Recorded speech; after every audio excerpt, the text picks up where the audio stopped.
snubbed again for a Tony. Adam Carolla.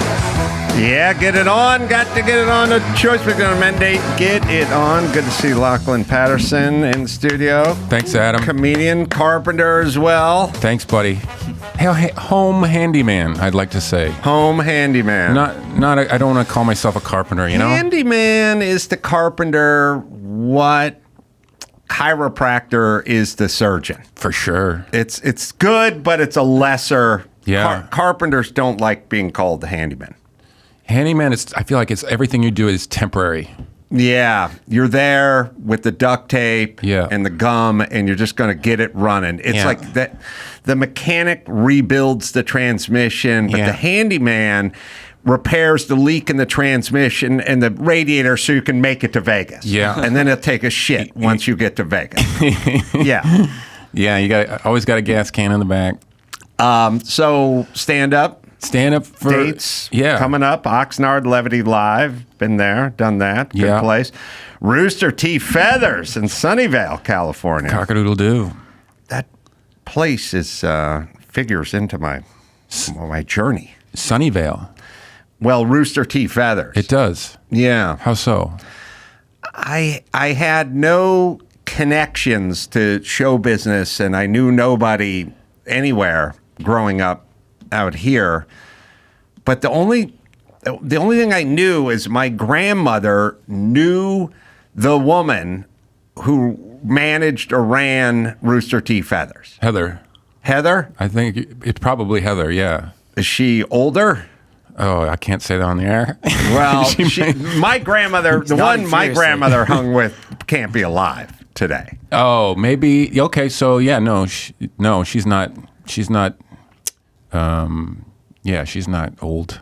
Yeah, there must be. If someone looks up the founder of Rooster T. Feathers, you'll find some old dame from the 40s. It's been around 50s. a long time. Yeah, she got me. She somehow. The thing is, it opened in '84. It opened in '84. Yeah, it used to be called the Country Store. Uh-huh. And then reopened as Rooster T. Feathers when it became a full-time comedy club. I wonder if there must have been a woman who ran it or managed it or Was it whatever. Heather Barbieri? Heather, yeah, exactly. Barbieri.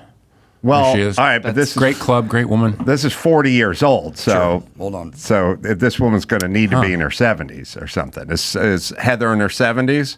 If she is, she looks fantastic. Yeah. So you guys are all looking up the same younger, different person. Anyway, I went there because I thought if I could leave North Hollywood and have a fresh start, change of venue, blah blah blah. But it didn't work out. You That's what moved I'm to saying. Sunnyvale. I packed up my pickup truck. Yeah. And I drove to stay with a friend who had roommates, but they were like out of town in Oakland, California. Right. Which Okay. it can't be that far from Sunnyvale. No. Yeah, it's right in that. It's near San Jose. Yeah. So that all was the freeway. plan. I was going to go there and start fresh as a stand-up comedian. Wow. Didn't work. Didn't work. No. You learned nothing from that experience that you put into your stand-up. I showed up. I went to Rooster T. Feathers. I sort of halfway bombed, and I just packed my shit up and put my tail between my legs and moved back home. Damn. That was it. Defeated. Wow. Completely defeated. Came back, tried to find my old girlfriend and my old improv troupe, and I was like, hey, I'm back. It didn't work out. And they welcomed you back, I hope? The improv troupe did. Okay. I think. I can't remember if the girlfriend did. Or she didn't welcome me back later. But Improv groups are more forgiving. yeah, less of an agenda, more forgiving, and they need your dues. Yeah, that's right. So you started out as stand-up? Were you doing improv, sketch, that kind of stuff? I tried improv. I had an improv group way back, the Improv-a-lots, but we were terrible. They wanted to go, the group wanted to go out and sell tickets, and I said, we're not ready. Mm-hmm. And so we parted ways on that. But stand-up since I was 19, I tried it. I had similar experiences. I bombed and was so scared. And I moved to the United States in my first show ever moving. I bombed. Where were you living?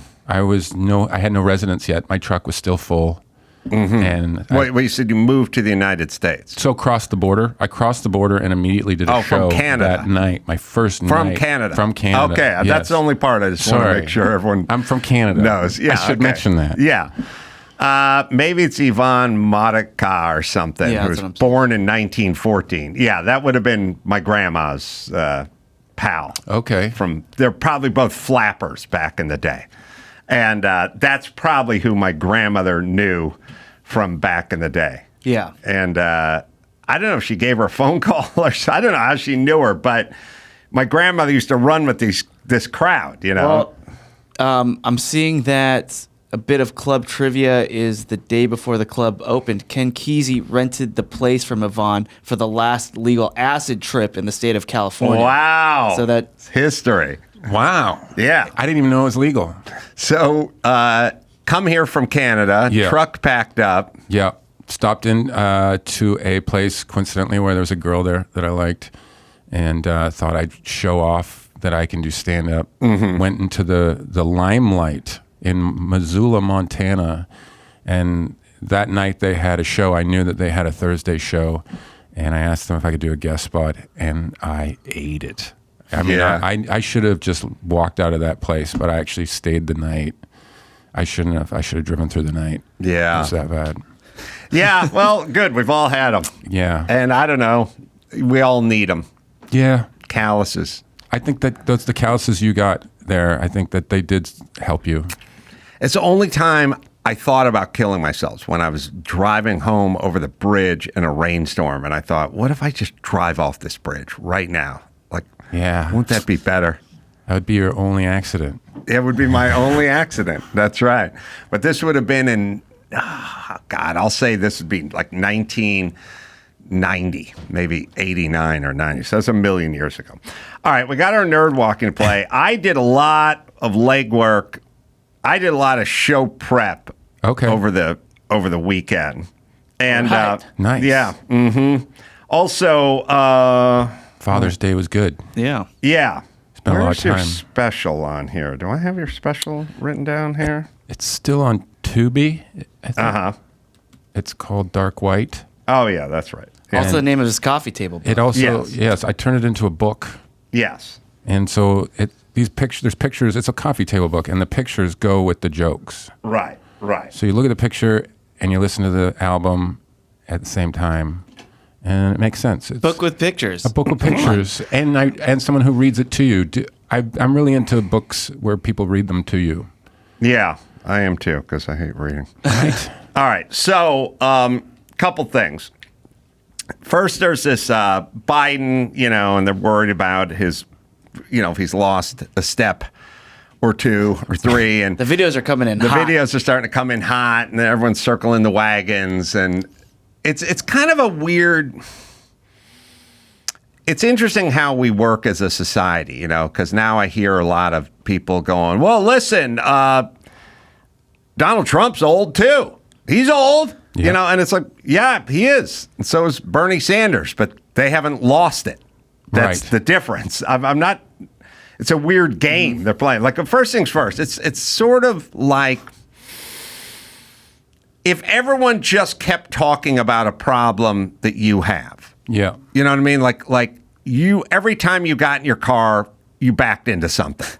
And they Yeah. just kept saying, hey, you got to watch it when you're coming in the garage. And you're like, what are you talking about? I don't know what you're talking about. It's like, well, we keep talking about this thing for a reason. It's because it keeps happening.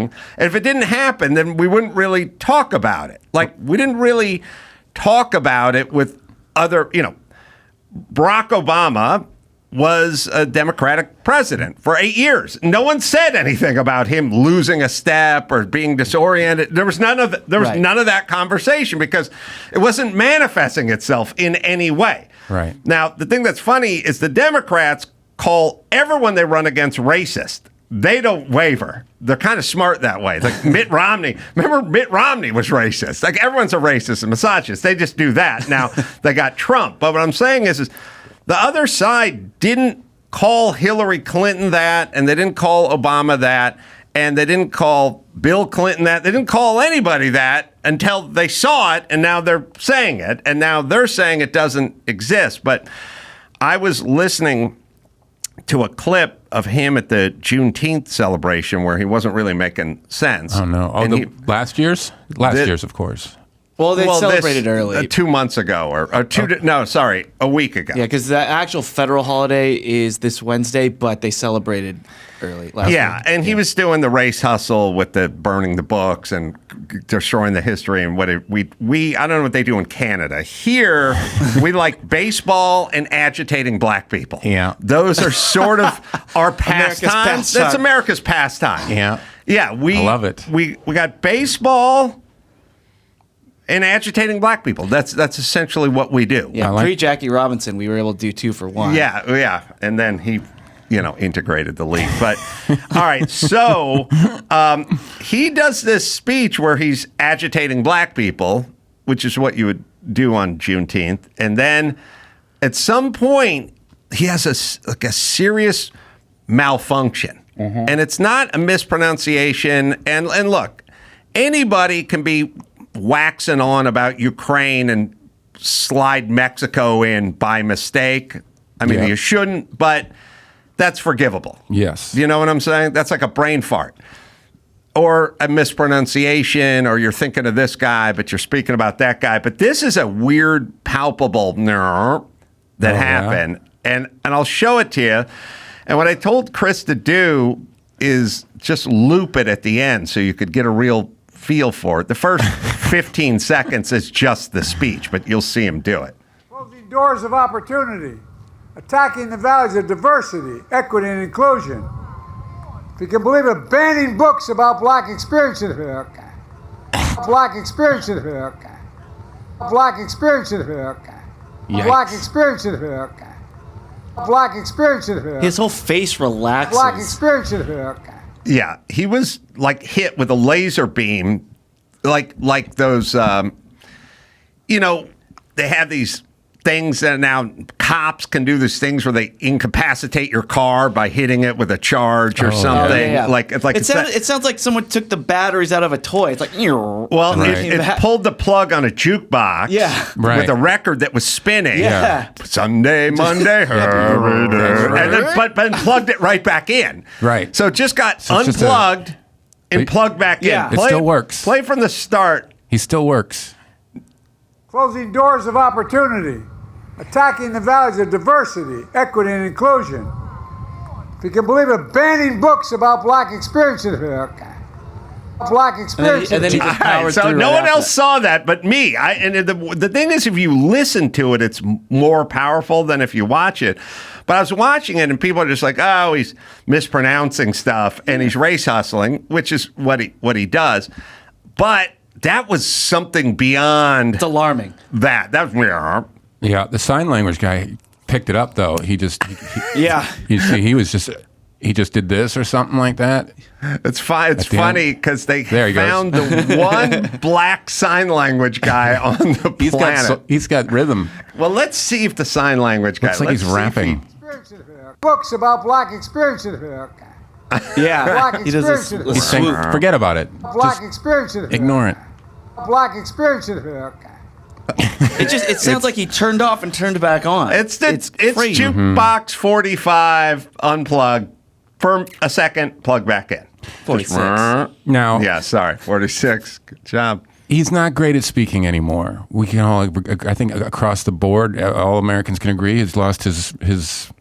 Yeah, he Well, does listen, that. my take on that is, Yeah, it can happen to you. what if we that do happened that? to someone you're eating dinner with? Like, if you did that with Dr. Drew, he'd go, "You're getting a PET scan tomorrow, my friend. You may have just had a small stroke." Yeah. If you can get away with it, that's how I would do every fight with my wife. Oh, yeah, it'd be great. I love you. Did you leave the fridge open? Yeah, did you lock the door that goes to the garage? Yes, I locked it. It sounds like he's over the speech already. Like, I mean, let me ask you this. When you get older, do you lose your core values? Do those go with your brain and your age? I think you know, so you take dementia, Yeah. right, and you go. I was just watching the documentary on Gene Wilder. Oh, okay. Does he have dementia, or is he passed Well, on? he doesn't anymore because he was He's killed dead. by dementia. Okay. But so he's Wow. dead. Been dead for it's been 8 years or something like that. Maybe 2016. Anyway, Gene Wilder was a marvelous performer. You know, marvelous. Yeah. Physically and audibly, you know, singing and dancing and Willy Yeah. Wonka and all the movies and all. Just had the physicality to do a lot of the moves and stuff, and Right. was verbally gifted, and he wrote a lot of movies. You know, Young Frankenstein was his idea, and they wrote half of it. He was a marvelous performer, and at the end, he got dementia. And you take a guy who was that nimble physically and in terms of articulation, Right. and at the end, it was just, you know, the doctor said to him,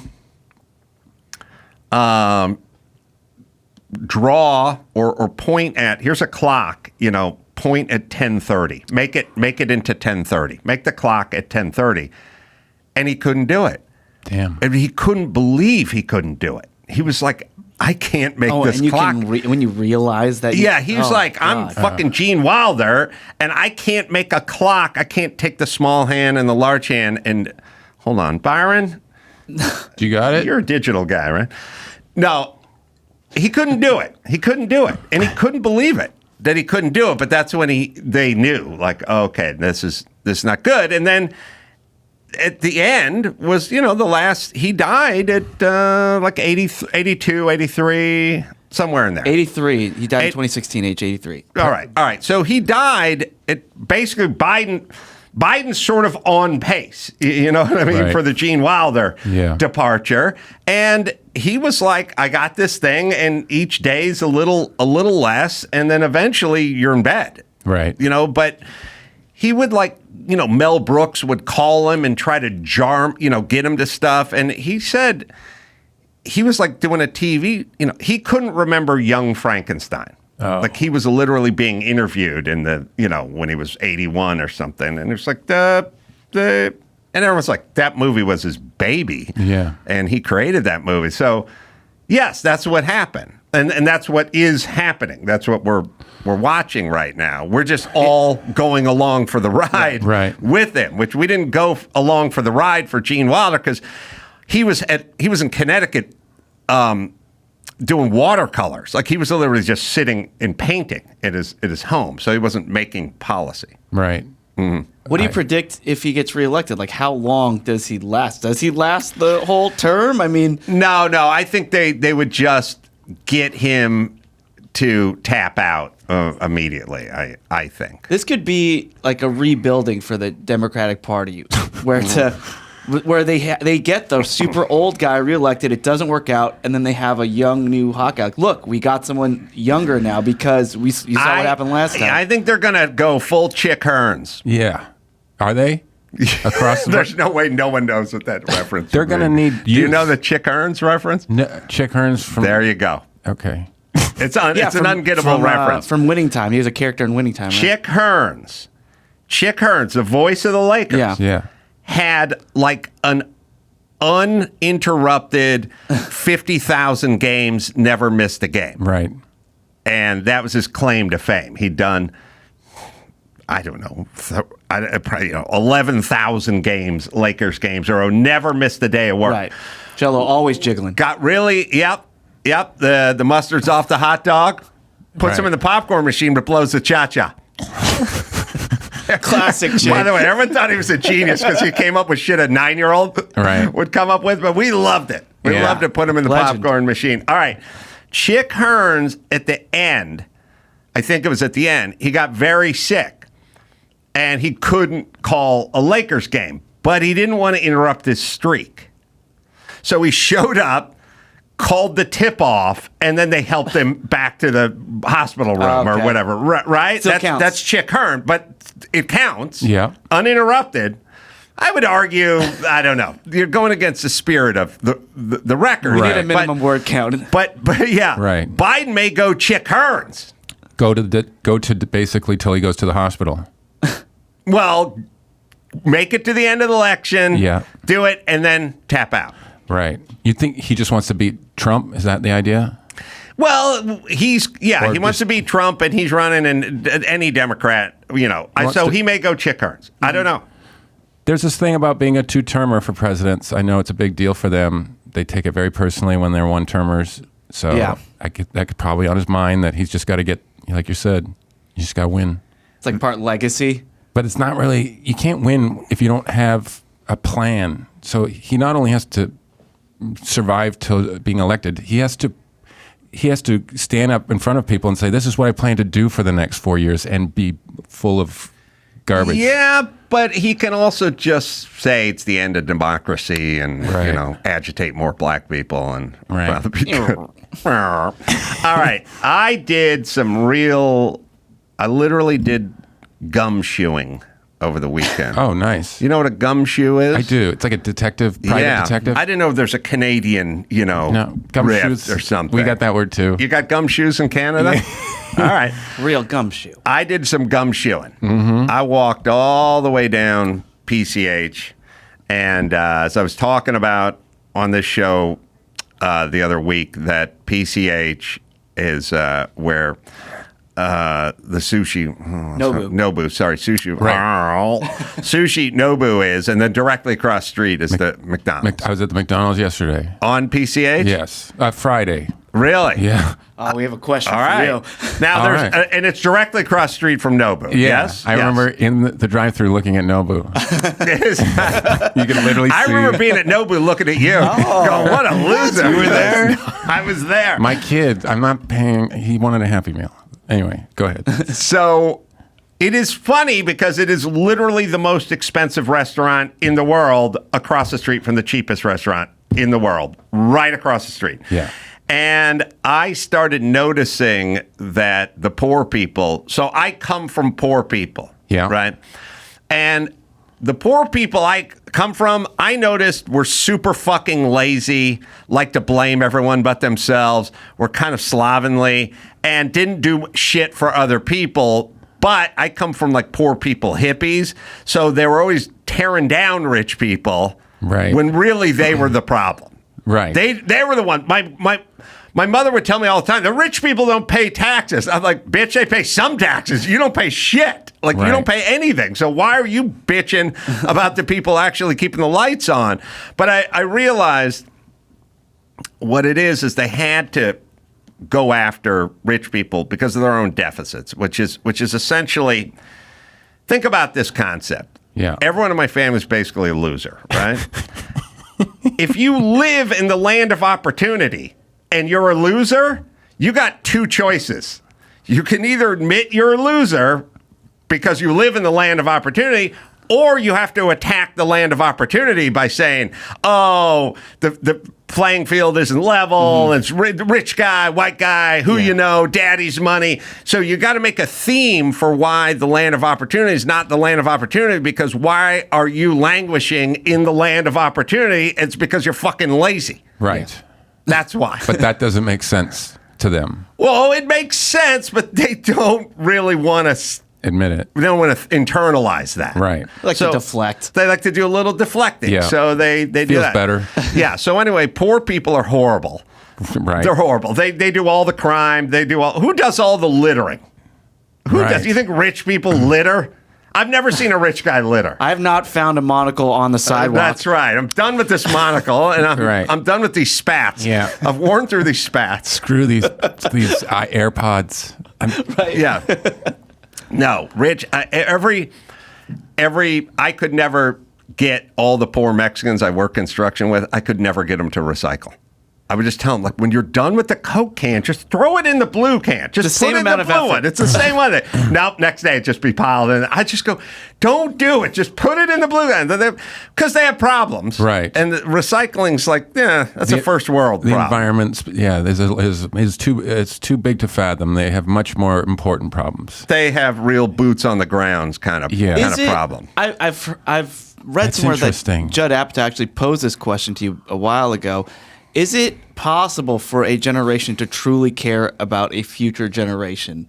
like recycling, like the whole microplastics thing. Like, can we care about another generation selflessly No, as humans? I don't think so. We also we paid a lot of lip service, but we don't really care. That's not why I help the environment. I don't do it for the future kids. Yeah. I do it mostly out of just participation in some sort of happy, joyous thing.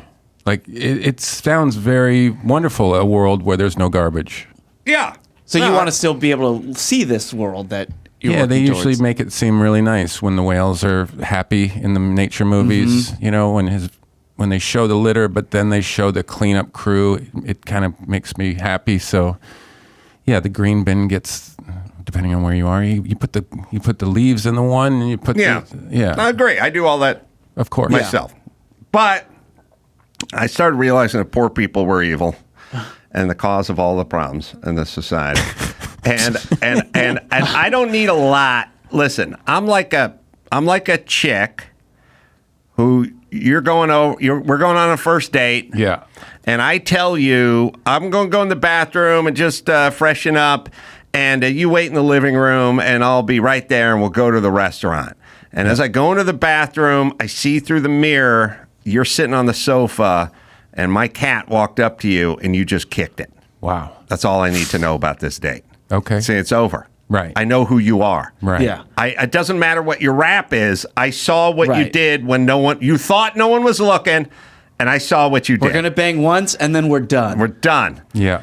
All right. People that spit their gum out of their mouth wherever they are, Right. they're horrible people. Oh, for I'd like sure. them all fucking rounded up and put in some sort of gulag, because I know they're up to other horrible activities as well. So I started noticing Gum's the gateway. gum's the gateway. Yeah, And, well, totally. it's an indicator. Yeah. It's all I need to know. Okay. You know what I mean? Mm-hmm. It's like when you see the chick with the stud in her tongue. Yeah. Open for business, baby. We know what that is. Yeah. Yeah. That's Blowjob City, USA, right? Everyone knows this. They do. What other reason did you get it? It's More apt to fact. chew gum, by the way, that woman with the stud in it. More apt to chew gum, you think? She's a gum chewer. Yeah. I said gum chewers are dumb people. I've never heard a smart guy chewing gum. Yeah, I do mints. I'd like to think but I do respect gum. You know, the guy who chews gum, you know? I used to respect gum, and then I realized our society's devolved to such a point where there's so many animals chewing gum who can't physically dispose of it, Right. that we now need to outlaw gum. gum's fault. It's not Big Goo. It's big goo. They should But- make biodegradable gum. Well, it's like no smoking in the forest, right? Yeah, of course. I could smoke in the forest and not start a forest fire, but if we Right. let everyone smoke in the forest, there would be forest fires, because people would just be shooting them out of their hand and throwing them out the window of their car. Like, no glass bottles at the ballpark. I could drink beer out of a glass bottle at the ballpark. Yeah. It would not throw it onto the field. Right. But we're not. We've jumped the shark. Yeah. From a Philly. societal standpoint, we're now there. For sure. So we now need to outlaw gum. All right. So Maybe. the Sad. gum, when I look at Nobu, you can show the first picture. I went and walked it. I talked about it yesterday. Oh, yeah, that's the or a few view. days ago. That's Okay. Nobu. That's the view you had from the drive-thru. Yeah, that That's is. right. That's right Beautiful across the day. street. The next picture is all the gum. That's the drive-through. That's exiting onto PCH, because Wow, it's- because they're about to eat. On they're the driver's about to side eat window. only on the driver's side. You can blow it up a little bit, but there's hundreds of pockmarks right in the middle of the sidewalk. Wow. The most expensive real estate in America, and there it is, littered Oh man. with gum. So they get their bag. Oh, look, they get their bag. The dumb people get their bag of fries and just eject it You out might of as the well. out of the window. Now, the passenger side. No, Oh. there's no gum on the passenger side. If this was England and they were getting fish and chips, then it'd Right. be on the passenger, it'd be on the right side. There's nothing on the right. There's a couple. There's a couple. Oh yeah. Yeah, Oh, they some got outliers. some hillbilly friends who were traveling with them. There's 4 guys right there. You know. All right. So I kept doing research. This is fascinating. I said Okay. nothing. It's mostly on the left, because 80% of the people are driving alone. yeah, Unbelievable. for sure. You have to factor that in. But the other 20% will fire it out too. But I started thinking, where else? So then you give me the next picture. There's the McDonald's in the background. I went to the crosswalk You that did was some near walking. it. Yeah, and the crosswalk is where You were busy. everyone crosses to go to Nobu, right? Right. So then give me the next shot. Sorry. Because they can't They all spit it while they're waiting to cross to go to Nobu. So then I had a thought. They're still poor. I thought to myself, wait a minute. These are rich people. No, 'cause those- they're going to Nobu. I'll let you finish. You but know where I'm going. Maybe. No, you do. Go ahead. No, you tell me. All the people who work at Nobu park down PCH and they walk. No, Lachlan, is that what you're thinking? I was just. no, the Kardashians valet. That's right. Everyone who Right. eats at Nobu you valets at You don't Nobu. walk That's to right. I Nobu. have they seen. They don't accept you if you walk there. I have seen Nobu employees coming down from half a mile. Some bring like scooters and skateboards and Yeah. shit because they park way down because they're not parking at Nobu. No. And there's no place to park, so they park it down PCH. Yeah. And you see guys with like, white linen shirts coming down. Yeah. It's all the poor Nobu employees that are spitting it all over the crosswalk before they cross. Before they start their shift. Before they start their shift. Can't walk in with chewing gum. They got a no gum policy at Nobu. They have a I'm no sure. goo at Nobu. No goo at Nobu policy. So then Yes. What? Keep going. I hit the drive-thru. You are a gumshoe. Look at this. I Little hit gum. the drive-thru, and I realized that the passengers were spitting all their stuff out at the drive-thru at the menu board. Oh my God. oh, so that's where they unload. They unload at the they unload. Here's how it works. They go, Stu, what do you want? And the guy goes, give me a Happy Meal and a large fry. They spit it out Incredible. before they order. The drivers Right. seem to spit it out right when the food arrives. This is crazy. And there's cigarette butts there too. Is that right? Yeah, What's- it or looks is like that- cigarette butts. Okay, So the passengers throw the cigarettes and the gum out. That was while, me. While they're there. And then I thought, I got to go deeper. So we got one more picture here.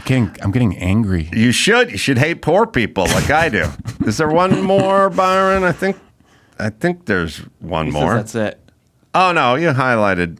How many you got there? Is it 6? There was only 6, yeah. Oh, all right, go one more. Find me. Find it, Byron. No, it's there. I gave it to him. Okay. It's there. I just whittled it down. Do one of the ones that you didn't show. That'll be good. Because the driver's side before they got to the order menu was also pretty fucked up. Can I Keep ask- going. Sorry. Can I ask you this question? Yeah. Is it poor people, rich people, or One more. Sorry. or do rich people go Keep to going. McDonald's? Ultra rich go to McDonald's So is it and poor. is it unhealthy people versus healthy people? One more. Oh, sorry. The ones we haven't seen Jesus, yet, that's Byron. incredible. Sorry. This is That's I'm getting hungry. interesting. I never would have thought the passenger side at the order or the menu. Yeah. At the So there it speaker. is. So They're spitting it out. Now this is the terrible. order side, and they spit it out. The people placing the orders will spit it out along the way. But the lion's share that I've learned from my gumshoeing is the drivers spit it out as they turn on the PCH right in the middle of the sidewalk, and the passengers have a little more dignity and spit it out at the back of McDonald's back there. Not much more though. Not much more. They're just doing it private. Does that make them better? Yeah. Is it nicer to spit it out back there or right on in front of everybody? Spitting it out in the middle of a sidewalk where people walk up and false. down. They walk their dogs, Right. they ride Steps skateboards through and gum stuff. is the People are going to worst. step on it. Nobody's walking their dog through the drive-through. Right. But you'd have to be real high. And I would respect that. I also thought I was going to get into trouble because I was wandering around like a mad person taking pictures of the ground. It's Malibu. you have to order, sir. All right. So, Wow. so poor people are bad. Unbelievable. And gum should be That outlawed. is some hot gumshoe work. I know. Can I say is it the responsibility of gum to come up with a way to dispose of it? Yeah. Like, should the pack come with something? It does. Let me tell you. You got an idea? I do. People used to blow out their flip-flops on Pop-Tops. Flip flops on pop tops? What does that mean? These lyrics. Yes. Flip-flops. Margaritaville.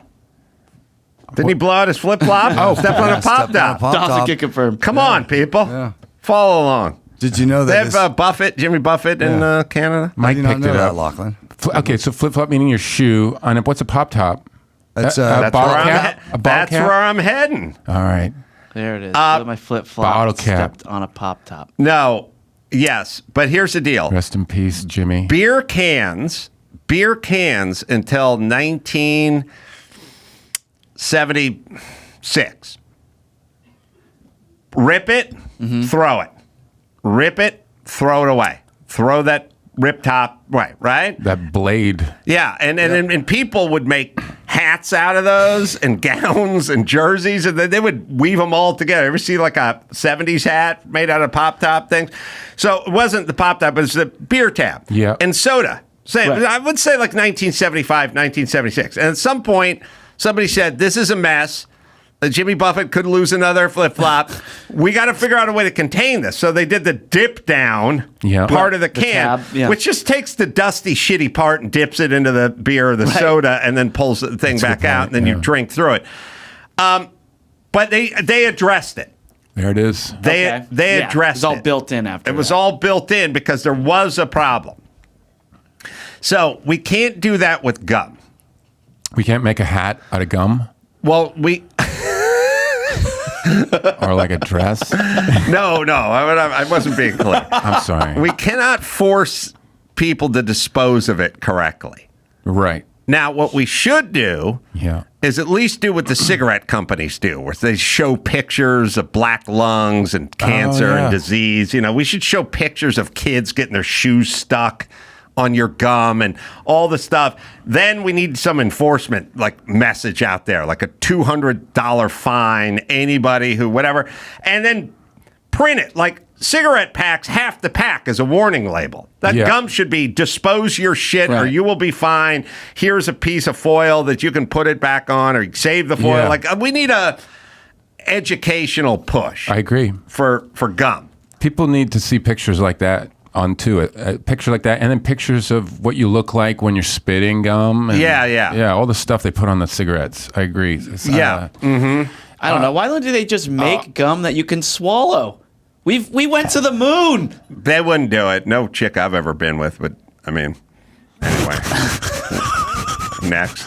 No, Not even the tongue ring one. They wouldn't do it. How about what were you just you were saying? No, like- we need a camp. Find my nicotine brain cancer, or sorry, brain poison. Remember we had that, Chris? That you pulled that thing up there. Like we need a campaign, and not about vaping because. All right, so every time I turn on the TV set now, I see this is, by the way, a commercial for nicotine and water vapor, which Dr. Drew says is a very effective way to get people to put down cigarettes. but we've declared war on it because nicotine is brain poison. Here it is. But imagine this for gum. Okay. Oh, I see gum under that sink. Oh, she put her hand on gum.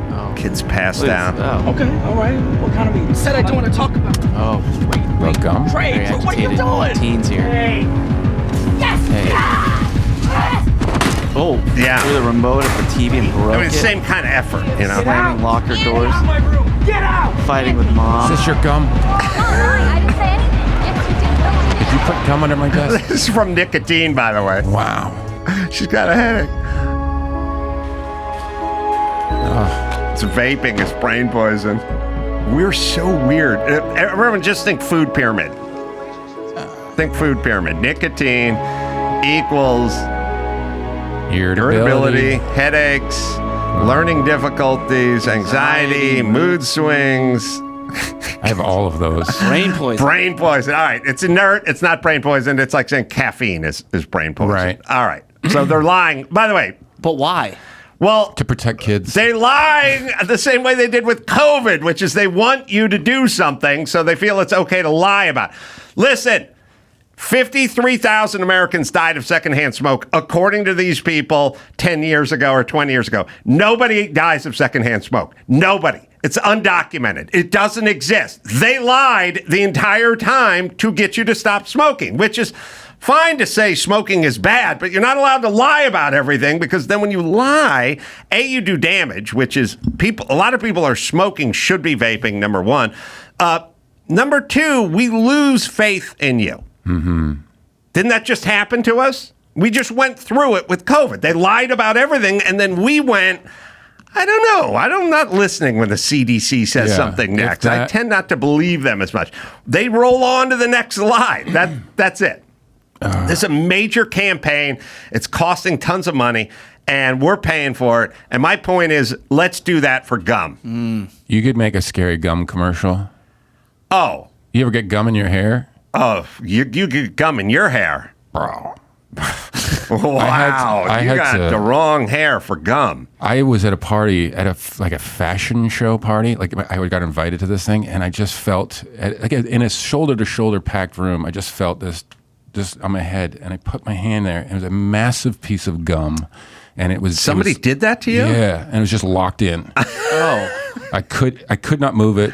And because it was a fashion showy place, I just had to leave. I put my drink down and I went home, and I stuck called your head to the called pillow. my sister. Yeah, I went to bed. The only thing you got, so somebody just attacked you with gum? I looked around. I was like, "Who did this?" And trying to find somebody who could say, "Hey, sorry," or I have no idea what happened, but somehow Start smelling some breath. I mean, that to me was that was a moment that you could put in there. Just that would be chronicled in there for sure. Obviously, we'd have to get a real actor to, a professional. That's all. Just someone who could pull that off. I understand. We'll cast this whole thing. We need someone good. Max or Patty, you stepped in gum the other day. I did. You stepped in gum. I stepped in gum. We're gonna do it so your actual shoe comes off. Out, my foot just comes out. Of my comes shoe. off. That's good. But that's lying. It could happen. It could happen. Okay. It's happened. It's happened. Well, we got to have a young person of color, sure. too. I mean, you gotta connect with everybody. We got to connect. We need diversity. The gum in the hair is good.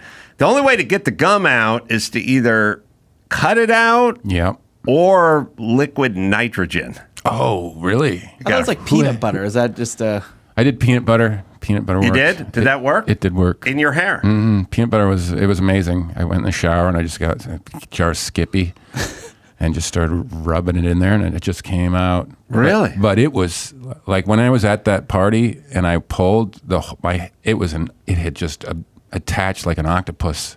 Wow. Yeah, and every time I tried to pull it, it was making it worse. It's like one of those Chinese finger torture tricks, getting it deeper. Yeah, just making it worse. Yeah, like that was an attack. Maybe. I can't believe that. You think they threw it at you? It felt like it was probably like 5 feet away. Like it just tapped me. Like it felt like it was thrown at me. Not spit out. Do you think he was throwing it at you, or you think he was just like getting rid of it because his drink showed up or something? Maybe it's because I'm Canadian, but that's what I thought. It must be an accident. Yeah, see, you're better. You're nicer. No, your hearts are pure. I thought you don't recognize evil. Like we do. Were there any Nobu We employees at recognize this evil, party? we love baseball, and we love agitating black people. Yep. That's our pastime. We do here. That's right. Yeah. You guys are different. We're different. Wow. That's probably someone just spitting it out. That's the whole thing. People just eject it when they're done with it. Yeah, this is wrong. You know the other thing, too, that drove me nuts? If you go back, Byron, to the number 6 shot there, which I think was just the drive-through, and there is a hedge that runs the entire length of this drive-through. Yes, there is. And it's about 18 inches away from the window on the passenger side. If you took your gum and just attempted to spit it toward the hedge, or to throw it with any velocity at all, it would hit the hedge. It will be in the hedge. But no, you just right on the ground. Can I make an assumption? I'm good at spitting. Mm-hmm. Men are usually better at spitting than women. I think women are the ones spitting it right there mostly. Oh, riding shotgun. Because men usually can spit further. They would eject it. They would get it into the bush. This is why we need you on the team. Yeah. Because you're right. This is a guy driving, and he's got his bitch with him. Yeah. And she just did she just drooled it out the side door. Right. And then he gave it a little velocity, but he's like, I'm going to wait till we get to the sidewalk where the rich people walk. and I'm just going to drop it right in the middle of that sidewalk. Well, women think ahead in general too, and men, they think with their stomachs. So we don't. Also, I bet the guys like, look, the woman's ordering, right? You're right. The woman's riding passenger. Yeah. Guy's driving. Should never have a woman drive when you're in the car unless you're a .09 or above. But so here's the thing. Women, now this is a very deep psychological notion you've had here. Yeah. The women are ordering, right? And they're getting the chicken supreme or the fillet of fish or whatever it is. And as that thought is coursing through a woman's head, she's like, I get rid of the spearmint gum because I'm now tasting chicken. I'm tasting a Big Mac. Yeah. But I got spearmint in my mouth. Yeah. But my brain has gone to Big Mac mode, right? Guys, more pragmatic. Yeah. Guys are like, I got another 41 chews on this gum before that fry actually hits my lap. Yeah. You know, that bag, I got about 41 more chews, somewhere between 41 and 58 more chomps on this thing I paid for. By The the way. guy paid for the gum. Bitch of course. didn't pay for the gum. Duh. That's why she's riding shotgun. So he's like, I'm going to get another 50 or so chews out of this thing I pay for. Yeah. And then when the bag hits my lap And the smell. and the smell comes up and I roll on stop on the PCH because I'm going to have to wait to turn. Yeah. Pow. That's where the eject comes. You're right. Because I was thinking to myself, why aren't the people why aren't they riding shotgun doing the ejecting when they get to PCH? And you're right. That's the woman riding shotgun. She's not spitting as far. That's a far spit. That's the bushes to me. Yeah. No, you're right. More velocity. We just got to rub some peanut butter on the sidewalk. That's right. Yeah. Take it all By the right way, off. is there anything that'll get Nothing. 2-year-old gum out of a sidewalk that's been stepped on 150 times? Like, it's in the grain. It's in the DNA of the cement at this point, right? And if you get it off, I know this. The sun color of the concrete's different, so Yes. it's just a bunch of spots. Yes. So it doesn't look Yeah. any better when you get rid of the gum. Right. I bet, the motherland, Nobu hails from Japan.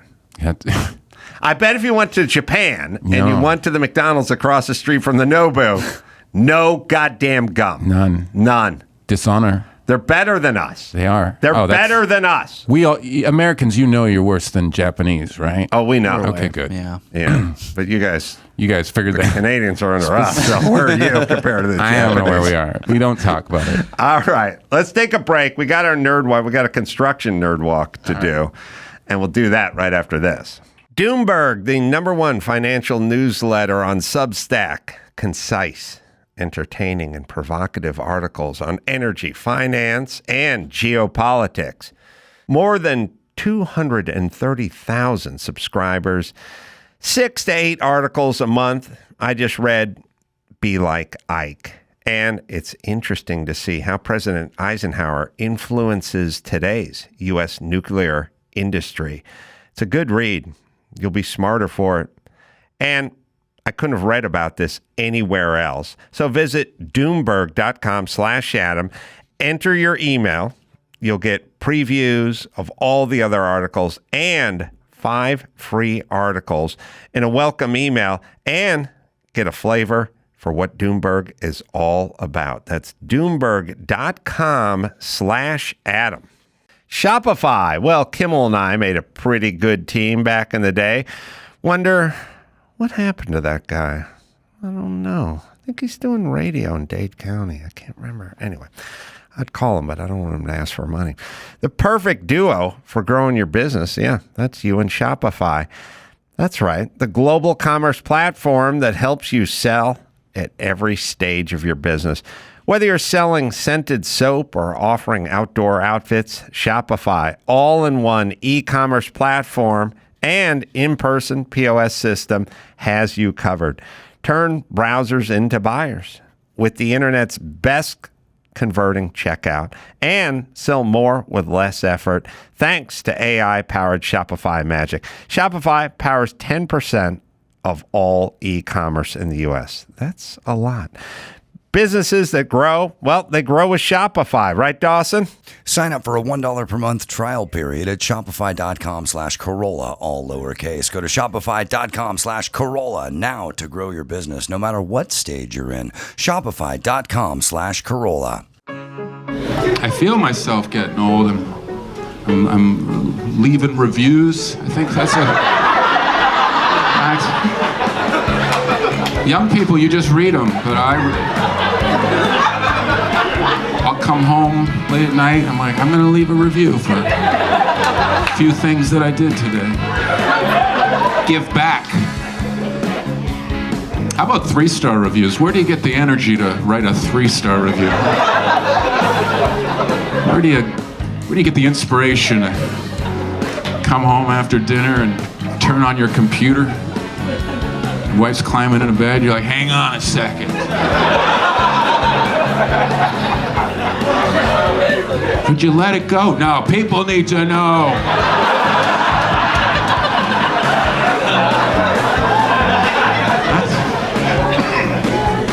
People need to know the steak was fine. Lachlan Patterson is on the Adam Carolla Show. Lachlan Patterson in studio, Levity Live, Thanks, Rooster buddy. T. Feathers coming up. And you can go get dates, LACHLAN, Patterson.com for all the live dates. And Dark White, name of the stand-up special as well. It's on YouTube. On YouTube. All right. So how are we doing this nerd walking, Chris? All right, so I heard you talking to our new staff member, Kyle, saying, oh, creatives don't know anything about construction. They don't have real skills. They don't possess skills. These creatives, because he's a movie Well, buff. if you were just gonna like downed airplane and on some desert island, would you rather be with Jeff Ross, the other guy, or let's see, The answer's no. But yeah, it'd be fun. Doug Benson, It'd be fun. Sarah Silverman? Like, what would you do? What these people would Keep them would alive. fuck up collecting wood. Right. Comedians are notoriously devoid of Yeah. any skills at all. right? True. So I heard you saying that, and then Joe he went and asked a real carpenter, Joe Prano, some carpentry questions. All right. And since Lachlan, you've remodeled 2 houses. Yeah, I'm on my second house. Right, so you Not have bad. skills. Adam obviously has skills. So we pose some questions to Kyle, and we'll let both of you guess if you think Kyle knows, and we'll see if you guys know it too. Okay. All right. Let's do it.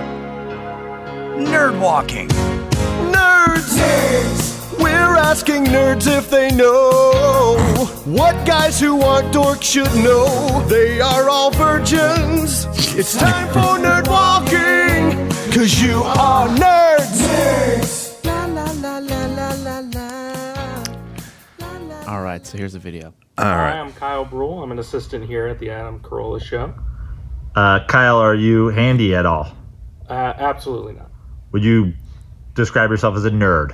A nerd in certain ways, but not in the construction ways. Okay, you're a film nerd. Hold on, pause it there. This seems like one of those interview porn things. You know, they do the. Have you ever done any fashion modeling? A little bit when I was in England. Oh, okay. I want you to meet our friend Tammy. And she sits down next to her on the sofa and they keep talking. Pretty comfortable there. That's an ample bosom you have. Well, Take off your shirt. we're gonna see where this leads. It looks like he has another shirt under that tight shirt. I'm not clicking away. All right, go ahead. Podcast, is that correct? I do, yeah. It's called I Know Movies and You Don't. Well, now let's see if you know construction. Well, let's see. All right, so you got a feel for Kyle. All right. Definitely. He's married. Sorry, ladies. For a Oh, here's another angle. Here's the first question. for a load-bearing or exterior structure wall, how far apart should studs be placed? All right. He's not going to know this. You don't think so? No. Do you know it? Yeah. What is There's it? 2 answers. Oh, there are? For code? Yeah. Okay. Could be.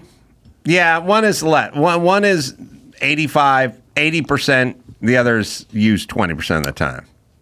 All right, I don't know which one I know. I only know one. We'll give us the one you know. Is it 16 and a half? No. Okay. But it's 16 on center. 16 on center, sorry. Well, that's not too bad. Okay. You had the 16. 16 on center, Yeah. which means the bays are 14 and a half. Right. Okay. And because that's a 2x4. So someone says, okay. And then the other one is 24 on center. He can't hear you right now. Anything that makes a 8-foot sheet of drywall land in the middle of a stud. Right. Okay. When you're laying it out. Okay. All right. He's no way he's going to know this. I agree. Yeah. Okay. I barely knew. Let's see. For a load-bearing or exterior structure wall, how far apart should studs be placed?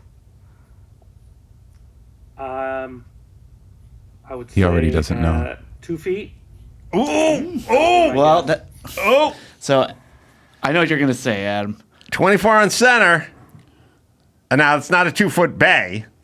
And he got the on center part wrong, but he did say 24, which is 2 feet. Which is the other 20% that you were saying, right? But yeah, I mean, mostly 6. It's always 16 on center, but there is such a thing as 24 on center. right, but not for load bearing.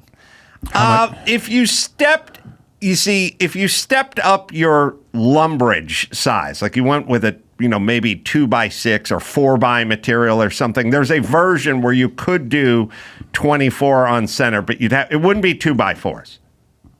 Did he say 2x4? He said load bearing exterior. That's or true. He didn't exterior Load bearing or wall. exterior structural wall. Yeah. All right. 16 on center. There's a version you could do 24 on center, but you would have to engineer it and go with a bigger 2x6. Yeah, or something stouter, like 4x something. All right. Well, the carpenter that gave us the questions, he said it was just 16 inches on center, but do you want to give that to Kyle? Okay. No. No. Nice try, Kyle. I wouldn't live in that property. Yeah, I'd be too scared to live in that house. All right, the next For one. an interior partition or non-load-bearing wall, how far apart should studs be placed? Oh, did I just step all over my thing? All right. I mean, I still do 16, right? You could do 24 now. You could? Oh, All well, right. if it's not load bearing, then who cares? That's a good point. It's faster. Sure. And it's less material. Yeah. All right. Well, so the answer is also 16 inches, but we will accept 24 inches on center. Okay. What do you guys say? Is he getting it? I say no. He's just going to say the same thing, right? No, he's going to say 1 foot. Oh, You think so? Yeah. wow. Let's see. For an interior partition Or 3 feet. or 3 feet. non-load-bearing 3 feet? wall, Yeah. how far apart should studs be placed? Oh, I see now. I probably answered that last one incorrectly, but I would say, 3 feet. Oh, wow. It's That's important to know incredible. how the human mind works. By the way, he was Wow. right there. How did you do that? I'll tell you, listen, He was about to go. I thought he was about to say 24 again. Me too. you got to study. Listen, everyone. know nerds. Study patterns. Study everyone's patterns. I don't really have Kyle's pattern down yet, but I was perfect example. I was in Vegas. Talk about building, right? I was in Vegas, and I got a couple parcels of land, like up on top of the hill, right?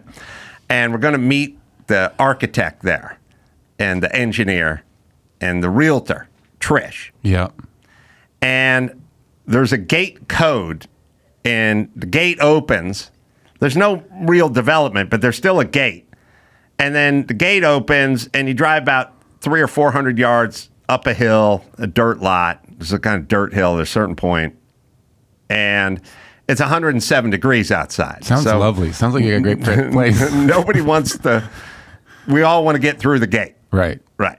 Now, the gate opens, and you can also walk around the gate if you have to, but you got to leave your car. And nobody wants to, in their dress shoes and jeans, walking 107 degrees up this steep incline to get 400 yards up this hill, right? So we're 10 minutes late. And then I say to Mike, do you have the gate code? This is Mike August from Traveling. And we got the engineer and the architect waiting outside the gate with us. And he says, nope, I don't got it. I go, you don't got it? And I said, didn't Trish, the realtor, send it to you? She didn't send you the gate code? And he goes, nope, I got nothing. And then I go, well, that's weird because I profiled Trish. And Trish takes care of fucking business. Now, Trish is up on the hill waiting for us now because we're 10 minutes late. See, I profiled us too. I profiled her. She's up on the hill and she's waiting. We're down the hill and the gate's closed. I go, do you have her number? I don't have her number. She doesn't have a number. I go, Mike, you got to check. And then we start down this road. Why didn't she give us the gate code? How did she expect us to get up there? And I said, she's a responsible person who would have done it. Well, how are we supposed to get it if I don't have it? So I go, okay. So you got nothing. Got nothing. All right, everyone get out of the car, walk around, walk up the fucking hill in 110 degrees. There's Trish with her red car parked at the top. Get to the top. She goes, why are you guys walking? I go, Mike. I go, because you didn't send us the gate code. And she goes, I texted it to Mike. And then Mike goes, I didn't get it. And then I go, check your phone, Mike. And Mike goes, oh, yeah, I got it. And it's Mike. Like, you got to profile people. I don't know why Mike decided she didn't. Mike decides a lot of stuff before it happens, and then just like, and the more you talk about, check the phone. She didn't give it to it. Like, I don't know why people get set, but he was set. But I had profiled her as a totally responsible person who would have definitely given us the gate code and not had us sit out there. And I've also profiled Mike as a guy who lets things fall through the cracks. Except that's why I said to him 3 times, check your phone. But he decided he never got it. He stood behind his irresponsibility. That's right. That's right. Mike. It's a lot of that. A lot of standing behind your responsibility. So you saw something. You saw some. No, he said 2 for load bearing, so he'd go 3. Okay. I mean, so Kyle he'd established to me he's not working in inches. He's working in feet. Okay. So he's not going to go 16, 18. He's not going to say 24. He's not going to say 11. It's all going to be feet. Okay. So that's the first profile. He's a feet guy. He's not an inches guy. Right. Number 1. Number 2, he went 2 on the load bearing. So now the non-load bearing, because Kyle's also smart, but he doesn't know anything about construction, is he's going to add more space. One more number. Right. And since he only works in feet, it's going to be 3 feet, which will be the next one. 3 comes after 2. Real gumshoe over here. That's right. Now, the score is tied right now because both of you accurately predicted that Kyle would not know the answer, but Adam did say for bonus 3 points. feet. So that's pretty huge. I guess the 0.5 on that. It's incredible. If someone on a job site asked you to go get a Finch, Jesus slippers, and some Alabama chrome, what 3 items would he be expecting you to come back with? So some slang. I don't know gay slang. Finch, Jesus slippers, and some Alabama chrome. Oh man, I don't know what any of these are. You don't know these slippers? either? Jesus slippers, sandals. I mean, so is this a carpentry question? You do? Well, why would you go get them? Alabama chrome. Never heard that one. No, might be after you Finch is a type of a bird, isn't it? I have no idea. So Finch is a 1-foot extension cord. Okay. Oh, see, now we call that. Is this a movie business? See, a one. First off, how low is your self-esteem that you have a 1-foot extension cord? And by the way, stop. There's no such thing as a 1-foot extension cord. There's something called a pigtail.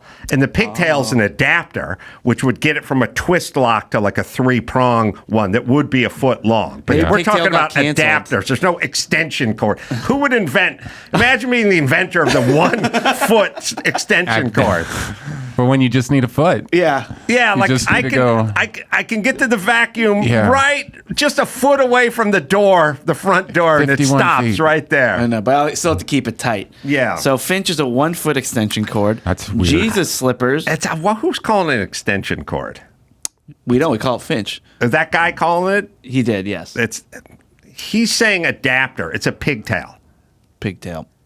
Show me a twist lock We're not allowed to say that adapter. 24. And I'll show you a 1-foot extension cord.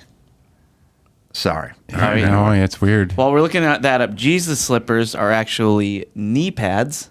Oh, because you're bowing. Kind of like you're that. on your knees. All right. Jesus slippers. Mm-hmm. And we have some pictures of These are that's a adapters. twist lock with a 3, and it's a foot long.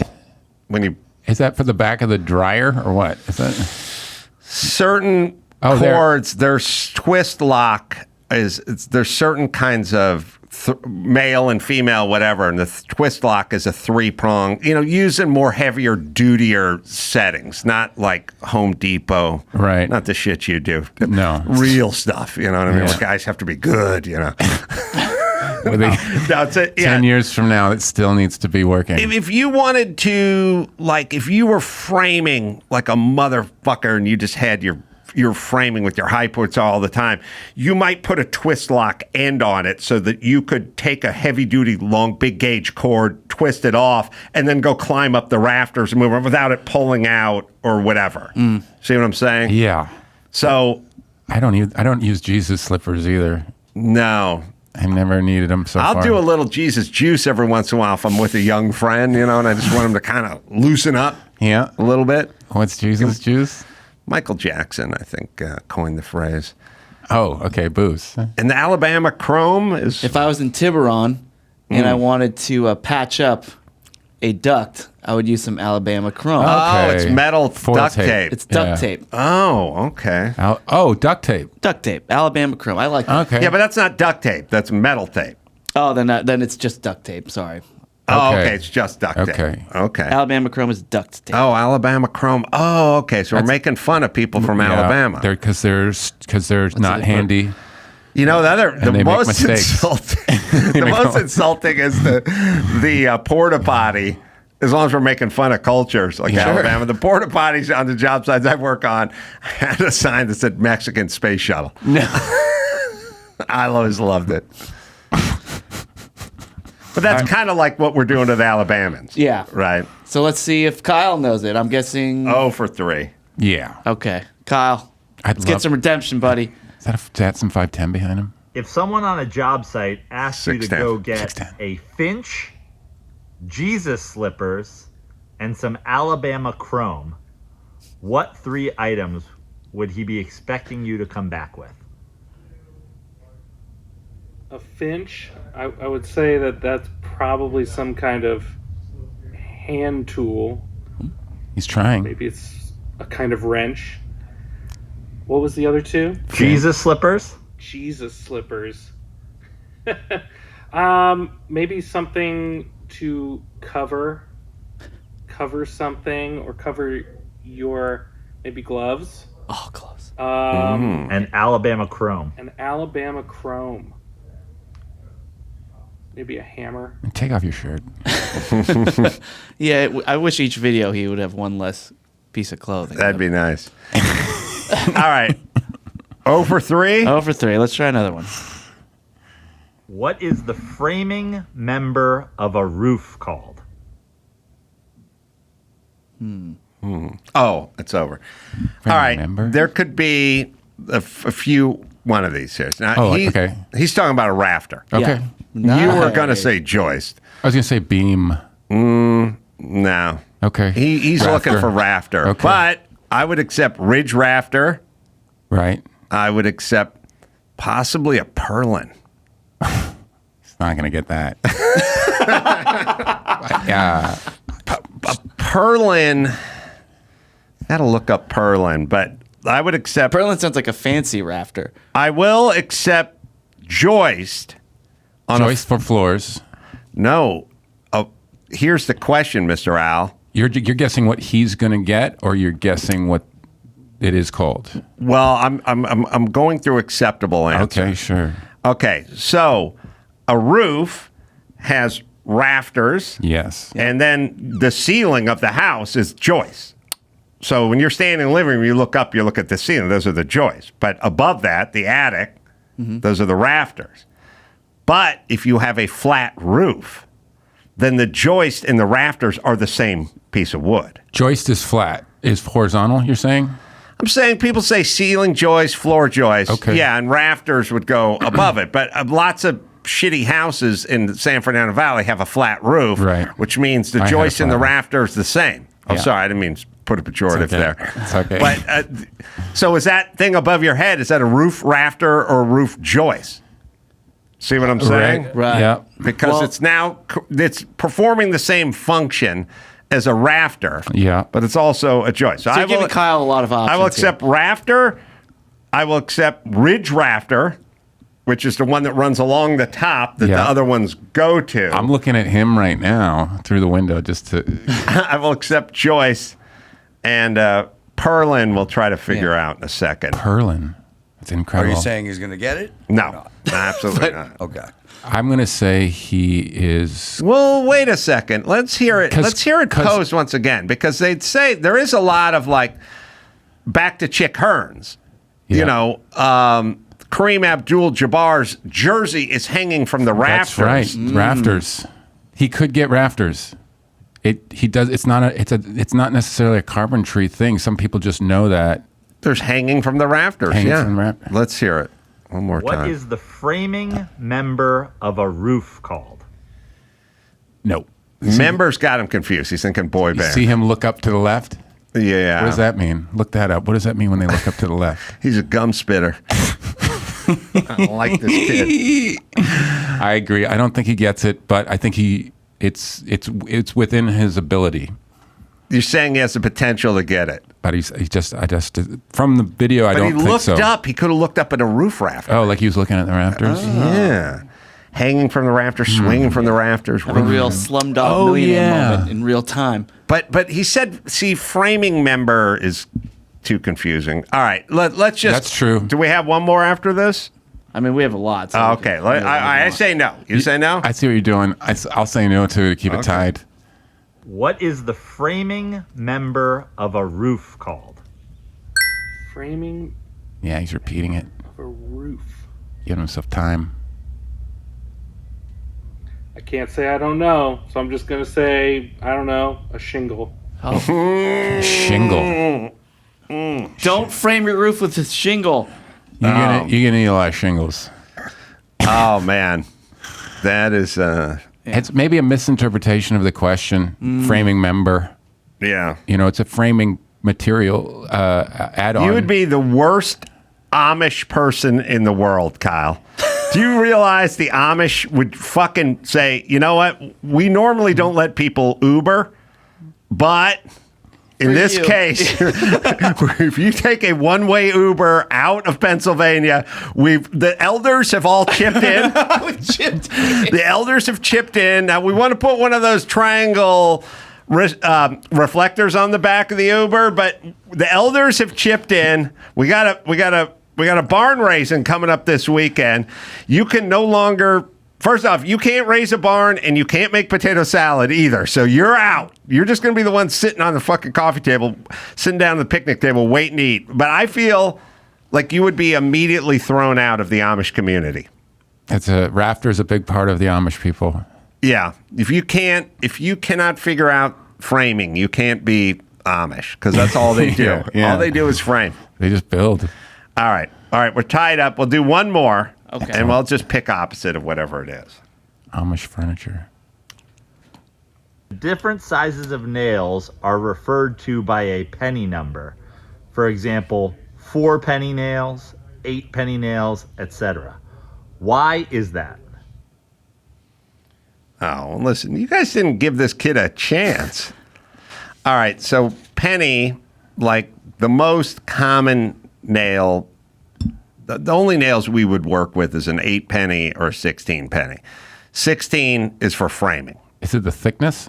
It's the length and the thickness of it. 8 what I tell penny her. is thinner for like nailing off shear wall or something nailing through plywood. Right. So it's an old English thing. That sounds English. And I don't know, it's sort of like stone for weight, you know? Right. And I don't know, they don't do 3.5 inches versus 2 1/4. They just go 8 penny, 16 penny. Oh. Those are the common ones. And then there's like 10 penny ring shanks and stuff like poetic. that. But he's not going to know it. But he didn't stand a chance with the pennies, did he? What's the question even? What's the difference? You want to know the answer? Out of 3 England inch. and old, right? Well, it says back in the day, that was how many pennies it would cost you for 100 pack of those nails. So Forget 8 it. penny, 16 penny. Oh, well, then I was wrong. Because I remember looking it up a billion years ago, and I thought it was something out of olden times, but it's not. I mean, out of England. It is. I mean, they could have done it in England. It's still I old. guess. It's super old. Yeah. How many times you get nails for pennies? Or, Yeah. or 100 loony or what loons? Loons, careful now. Those are worth more than a penny. All right. I'm going to say he knows it. You are just to see what happens. Well, just to end the game. All right, I'll say he doesn't know. Let's go, Kyle. Go, Kyle. The different sizes of nails are referred to by a penny number. For example, 4 penny nails, 8 penny nails, etc. Why is that? Probably because you could tighten or loosen it with Nails? the width of a penny. Wow. At some point. Wow. Nerd. Maybe. Nerd. Wow. No wonder the Amish kicked you right out of the village, man. The old Quaker old Sky showed up. The elders got together. They took a vote. And they bought you an Uber to the biggest city they could find. And they said, send that boy to the gayest bar there is in town. Yeah. We're done with You him. can as an come back Amish." after you screw in a penny. Yeah. Screw in a nail with this penny. Turn a nail. Just turn a nail in circles. All right. Do we have Hey, good an sport, outro? Kyle. Nice job. Good sport. Nerdwalking. Cause you are nerds. All right. Should we do some news? Sure. Let's do some news. All right. So you've talked about this before, but there's an update. Sean Diddy Combs has returned his key to New York City man. after a request from Mayor Eric Adams in response to the release of a video showing him attacking R&B singer Cassie. The mayor's office said... Wouldn't it be funny? What if people just had a crazy sense of humor, like politicians? And Trump's there a little bit, but like really People with power. fucked up and dark. Like if Mayor Adams was like, look, I got the key back and just in time because R. Kelly's going to get paroled and I need something to hand that boy. And everyone would just go, what the fuck are you talking about? And then you go, it's a joke. I'm making a joke, you know? Yeah, there's no humor. There's no comedy in politics, is there? You got to be Weird and serious and Yeah. Oh, I mean, there's inadvertent comedy. Yeah, but someone too always risky. tries to take him down with it. Yeah. It's got to kill. So he sent the key back. Right. He returned the key after Adams sent letters to his offices in New York and California, rescinding the key and asking for it to be sent back to City Hall, and they got the key last week. So, Do they keep a track of all the keys? I know. I didn't know that there must be a master list of some sort. There was video. The problem is this guy, P. Diddy, did his thing. You know, the film came out of the hotel room and all that stuff. So then the next film is him driving through the streets of Manhattan with the key, yelling, God bless America and thanks Eric Adams and all that kind of stuff. So now Eric Adams is poised to do something because the first videotape was him beating on a woman. The next videotape's him going up and down streets of Manhattan holding the key, and I'm the guy who gave him the key, so now I have to have a press conference saying I need the key back. Right. Yeah. Which I would argue you don't really need to do. Just change the lock. Change the lock. It's cheaper than changing all the locks. Yeah. How many locks does this thing open? It's skeletons, and it's about 2 foot long. So It's like one of those big toy keys? It's not an actual functional, like Right. smaller. It's okay. You know, like you get made at Home Depot kind of key. okay. It's a big. It would only open a church. Is it made of something valuable? Like is it gold? Or I think there's chocolate inside. I'm pretty sure. I tried to bite one once. I don't. You've seen one? Oh, well, I saw the footage of P. Diddy with the key, you know. So the key's back. Yeah. If somebody said to me, the key's, I want my key back, Yeah. I'd be like, well, I'll send my assistant to the trunk of my car because that shit never made it into the house. You know what I mean? That's like one of those, you know, you're fucking doing a show and some guy's like, I made you a T-shirt. And you're like, oh, awesome. You know, you always take it, You never right? wear it, though. It ends up in the trunk. You know, it gets into the car at some point. It just never makes it out of the trunk. Yeah, you clean your wheels with it, maybe. On a show night. If Diddy was smart, he'd go to the Home Depot and get a couple copies made. He just should for get his some house. copies made. That's right. That's right. Keep some copies there. There was a graduation in L.A. last week. I saw this. Resulted in a brawl. I heard it's because they were all vaping and they were having crazy mood swings. Brain poison. Yeah, but you can see. So here's a video of this graduation. It's called the Operation Graduation Ceremony at Walt Disney Concert Hall, which included over 100 high school graduates, including 29 detained youth on probation. Oh, what could go wrong? Well, here's the thing. So we'll play the brawl in just a second, but the detained youth were already walked, and then they were put back into like their protected area. So this is just the regular kids. But here's some of the brawl in an interview with somebody watching too. A wild brawl breaks out inside Disney Concert Hall Thursday I'm getting back to my during a gum graduation proclamation. ceremony. Kids from an alternative education school and probation. Alternative education. We were coming out of the ceremonies, and there was a car right on the other side of the cars that were parked, and we just saw shooting, and they saw the smoke and everything, and everybody just got down on the ground. 2 people were taken into custody in the parking lot. It was wild. Two It's people? like we're here for a happy moment, and it's just ruined with gang activity. We're no longer can chew gum. We can't have graduations. Like we're animals at this point. We're monkeys. Well, so these students. Any rich people in this group? Nope. Just horrible poor people. Once again, ruining everything. And I'm surprised they're able to move so fast with all the gum on the floor. But I know. The students stem from both the LA County Office of Education's juvenile court schools and the county's community schools. Ugh. So LA's officially ruined. Yeah. It's just gone. It's just done. Unfortunate graduation Put a fork incident. in it. We're done, people. Maybe, I've lived there my whole life, and they're always like, one day there's going to be a big enough earthquake where we're just going to break off and go into the sea. And I used to go, that would be worrisome. Now I'm kind of going, all right, I'm listening. And then we get a fresh start. Yeah. Right at the fault line. I see the post-apocalyptic island being this horrible place too. The island that fell off, that is LA, is now it's far from land. Oh, yeah, I never examined the island part of it. I just thought Bakersfield would become Malibu. Right, but what happens to Bakersfield towards Malibu? We all perish. It just goes underwater? The only thing that survives is that gum on the sidewalk. I cling to a piece of sidewalk covered with gum for my life. Oh, my God.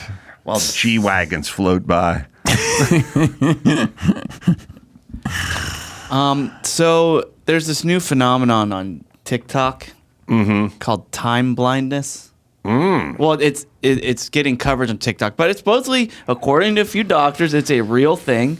If you're constantly missing deadlines, maybe picking up your child up from school later, or doing something else while you run a bath, only to find it overflowing. Sort of like sickle cell, but being late all the time. Is it different, but kind of like sickle cell? Yeah, it's like certain groups. No. Well, it doesn't affect the Jews, right?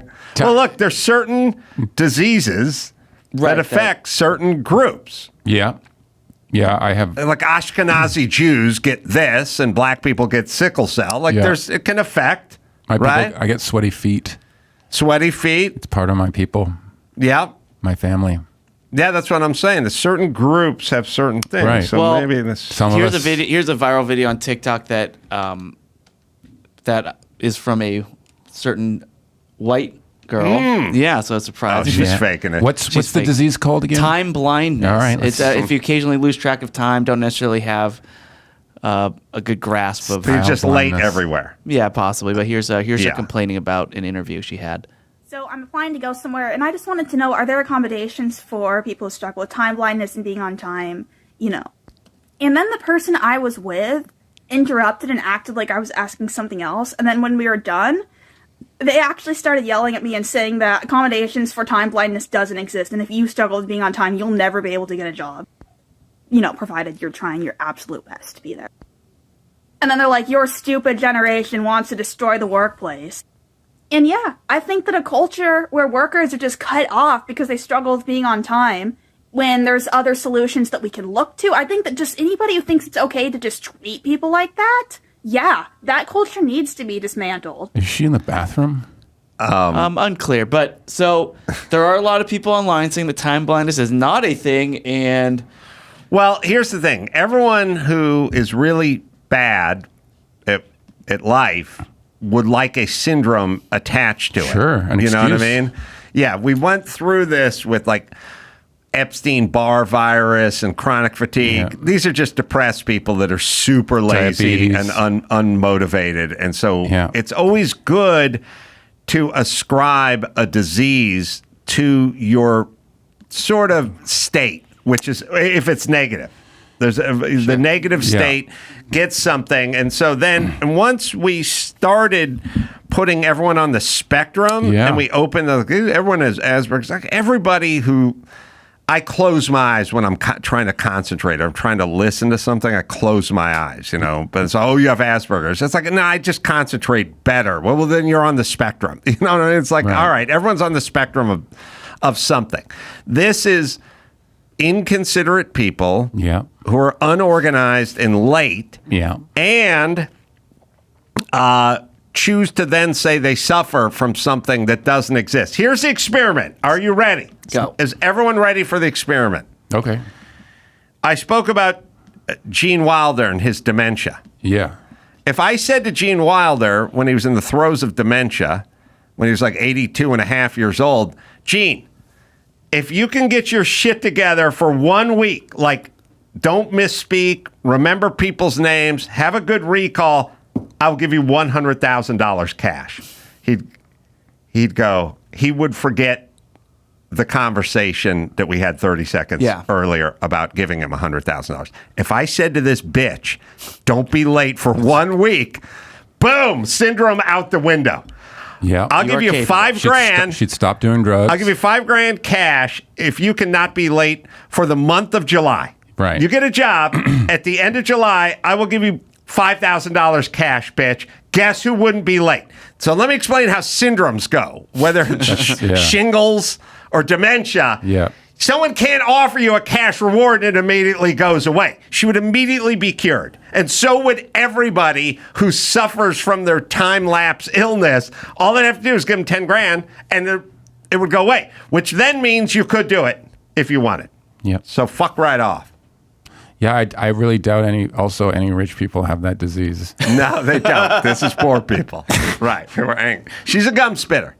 Yeah. She's knuckle dragging gum spitters show up and ruin our society. They duke it out at the Disney concert hall. Do you think any of those probation graduates had ever been in the Disney concert hall? Like, I saw a whole retrospective on Tchaikovsky earlier in the month there. I'm season ticket. I saw Man of La Mancha here. I'm a member. Yeah. Let me introduce you to Ted. He works behind the bar. He's a good guy. They were jumping off of They're animals. the balcony. Yeah. First off, look, have the graduation cage. Have it in a cage. Don't have it don't have it where the nice people go. You can't handle it. They freak out in a nice area. Thunderdome. Yeah. Mm-hmm. Jumped right Steel off the cage. rafters. All right.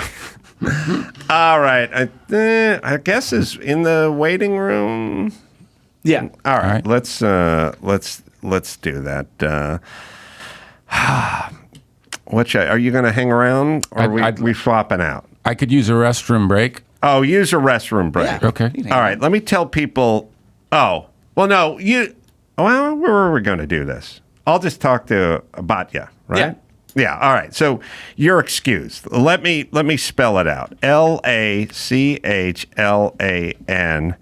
Patterson.com is where you go. Thank you. Yes. For all the live dates. Lachlan. And Dark White on YouTube. On YouTube. Is a special. Books on the website. Mm-hmm. And you can also listen to the whole thing on Spotify and Apple and all that. We'll talk to Batya Ungar-Sargon right after this. Tommy John. Well, here's a simple life hack. Upgrade with Tommy John. Guess who's wearing his right now? With Tommy John, you're so much more comfortable. You'll do everything better. Second Skin underwear has dozens of comfort innovations, like a supportive contour pouch and horizontal quick draw fly, plus breathable, lightweight, moisture wicking fabric with 4 times more stretch than competing brands. Over 20 million pairs sold. Thousands of 5-star reviews. Tommy John, they don't have customers. They have fanatics. I know because I'm one of them. And like I said, once you get into your Tommy Johns, you don't get out of them. I haven't had the heart to throw away my other underwear. I just sift through until I find the Tommy John in the drawer, and pow, I'm on my way. Best pair you'll ever wear. It's free, guarantee, right, Dawson? Get 20% off your first order right now at TommyJohn.com/Adam. Save 20% on second skin at TommyJohn.com/Adam. TommyJohn.com/Adam. See site for details. O'Reilly Auto Parts. Well, in the business of keeping your car on the road. That's what they do. Friendly, helpful service and parts and all the knowledge you need. I love these guys. I've always, even before they became a sponsor, a million years. I mean, back when I was renting a house up in La Crescenta, I'd always go to O'Reilly up there on Foothill Boulevard. Still there. Just passed there the other day. Always get my stuff from O'Reilly. Thousands of parts and accessories in stock, either in-store or online.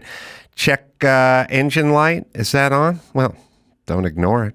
O'Reilly VersaScan is a free diagnostic service that provides a detailed, easy-to-read report. Need wipers replaced or a brake light fixed? They can help you find the right part or point you in the nearest repair shop so you can get it done that way.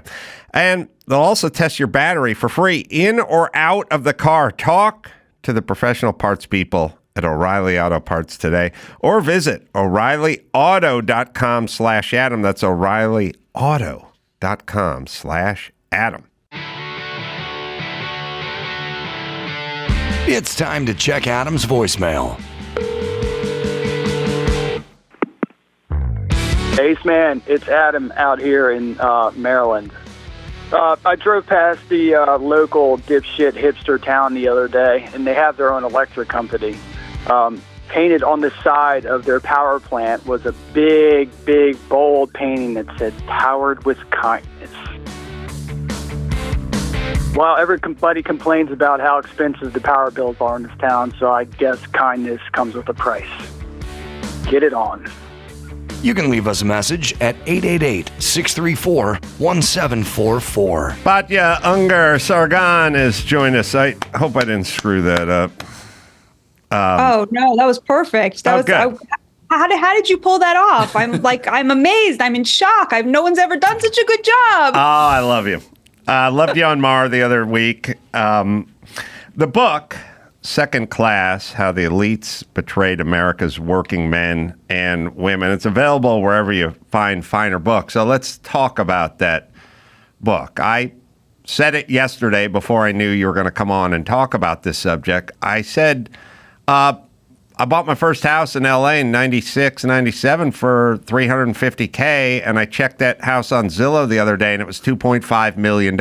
And I said, who the hell can afford a $2.5 million house? I mean, that's L.A., but how is this? Don't we want everyone to buy a house, first off? And how can you? I know so many people live in L.A. They make $60,000 a year. Houses are $2.5 million. How's it going to work?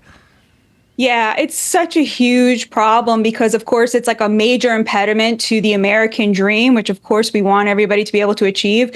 One of the most annoying things about it is this is only a problem in blue states and cities and metro areas. You could be like pretty poor in West Virginia and be a homeowner. But in places like California and Seattle and New York and New Jersey, it's basically impossible to become a homeowner if you're working class. And what the liberals like to do in order to mask their complicity in this is they come up with all of this discourse around, well, do people still need to become homeowners? Shouldn't we become a nation of renters, right? These people who obviously live in their own homes that they own, right? These very, very wealthy commentariat people in the liberal media, right? They like to change the discourse because, of course, the reason that prices are so expensive in California is because rich liberals pass laws, zoning laws, to protect the neighborhoods that they live in and protect their very, very expensive properties. So it's very much the fault of the people who are always lecturing us that they're the good guys and we're the bad guys.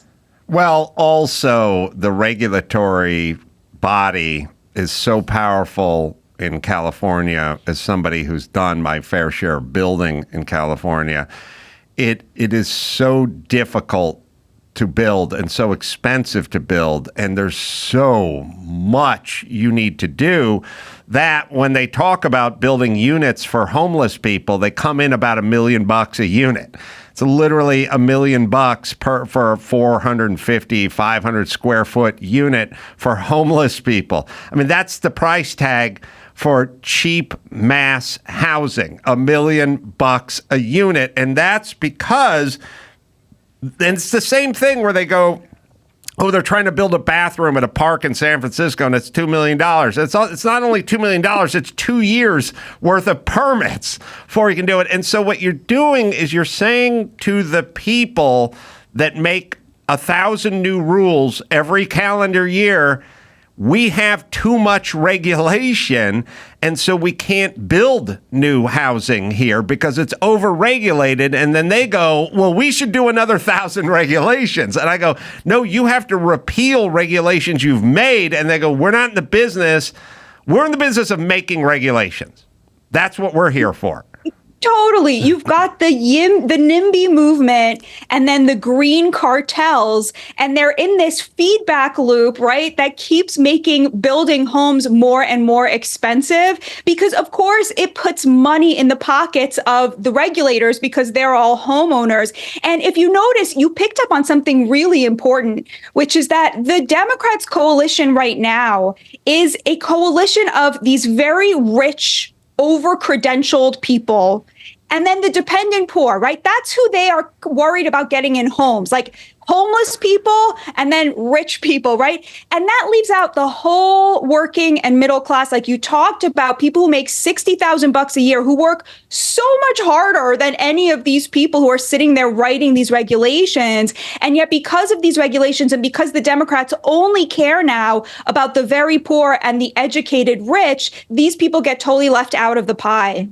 Agreed. I remember, haven't told the story in a million years, but about 25 years ago, I was working on my second house, the party house, we called it.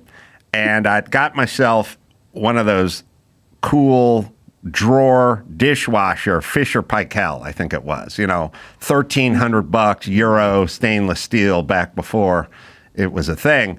And I was looking at it, and I was going to install it, and I was looking at the pages.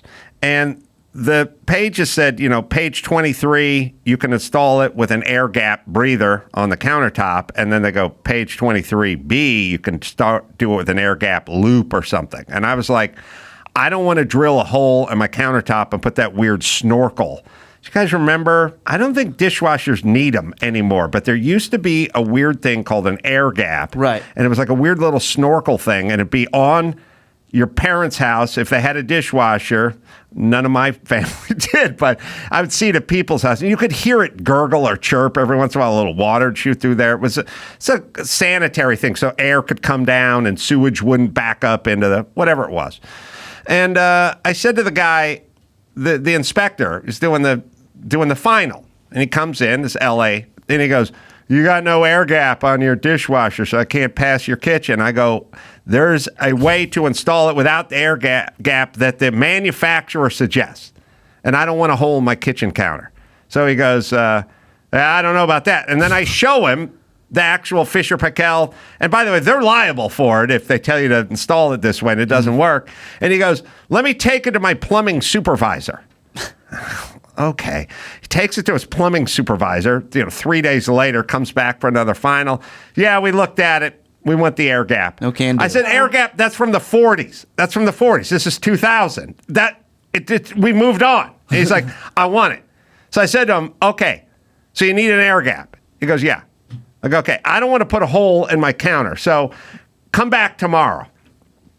I got down there and I took the soap dispenser where there was a hole in the sink for the soap dispenser, took the whole goddamn thing apart, went down, bought an air gap for, $14, put it on where the soap dispenser was, put the whole thing together, hooked the thing up, cut my goddamn hand with the screwdriver when I was doing it. I was pissed off, put the whole thing back together. Guy comes back, sees the air gap. All right, you got your final. As he's pulling out of his driveway, I'm undoing the air gap and doing it. But I didn't have to do any of it. I didn't have to do any of it.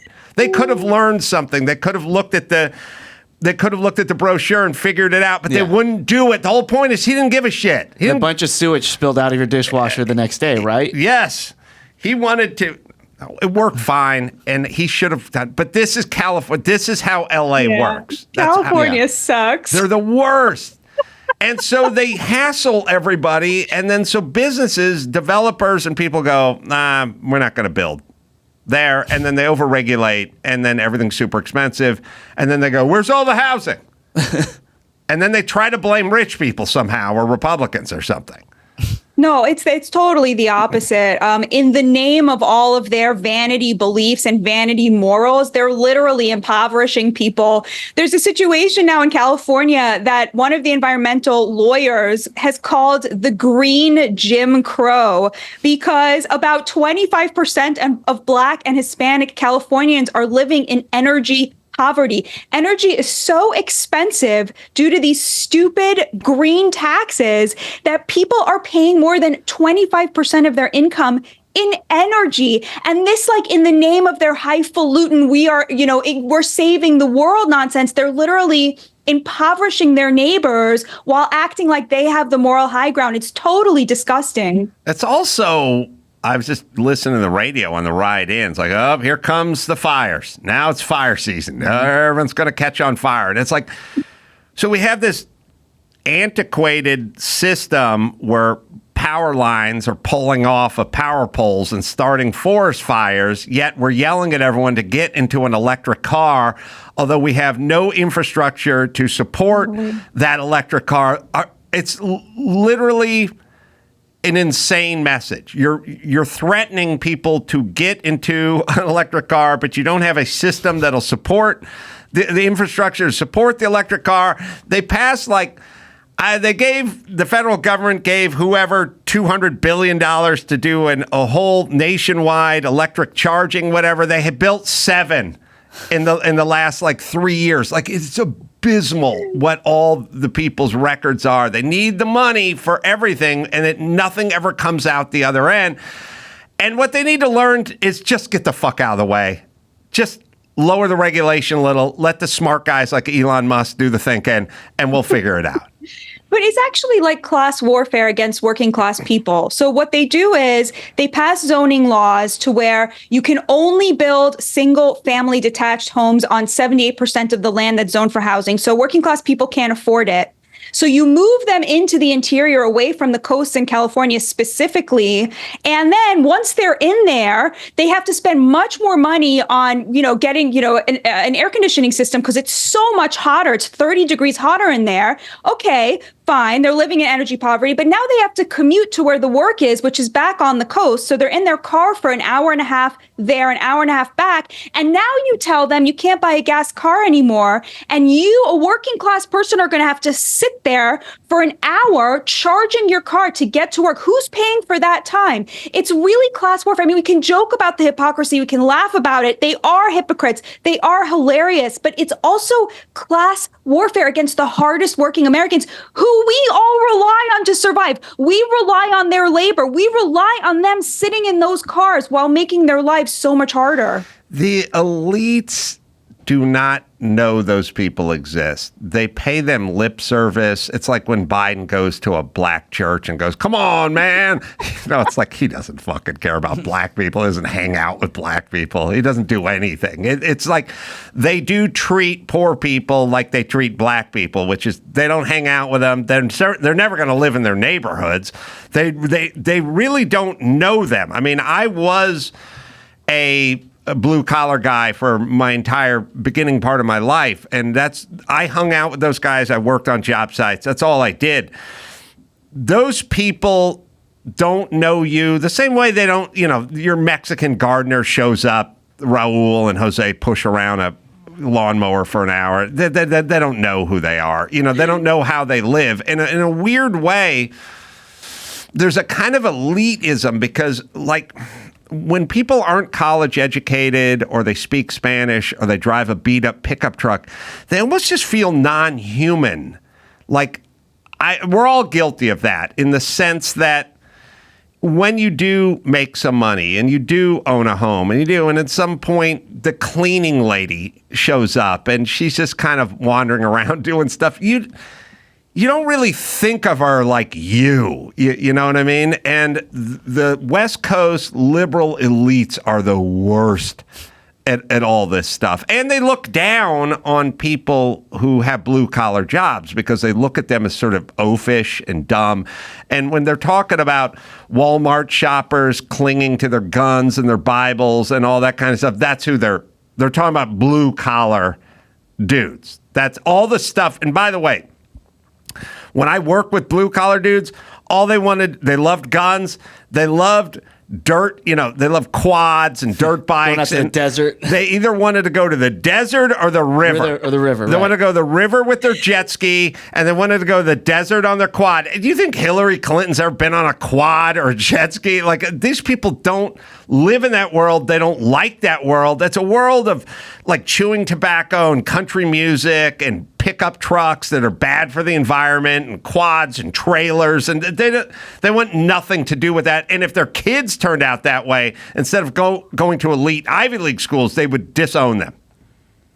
I thought you were going to say the only thing they want to do is make racist jokes, which is true, but it's true, like, irrespective of what race they are. So for my book, Second Class, I traveled around the country and interviewed about 100 working class people, like, of all races and industries and religions. And honestly, there is so little that divides not just white and black and Hispanic working class Americans, but Republican working class Americans and Democrat working class Americans. They agree about everything. It's just that neither party is actually representing what they want. So if you're a working class Democrat, you want much less immigration. And if you're a working class Republican, you want much more access to affordable housing. There's like so little that distinguishes these people because they just want to make an honest living. Like, they just want to be left alone to make their money and raise their family. And if you look at something like immigration, what you're saying about how people don't treat the people who work for them like they're human, that's why they opened the border, right? Is because they wanted slaves in their homes, because it is the educated elites, the over-credentialed, rich, liberal Democrats who employ these people. And they don't want an American in their house, cleaning their house and doing their landscaping, who they would have to treat with respect like a human being.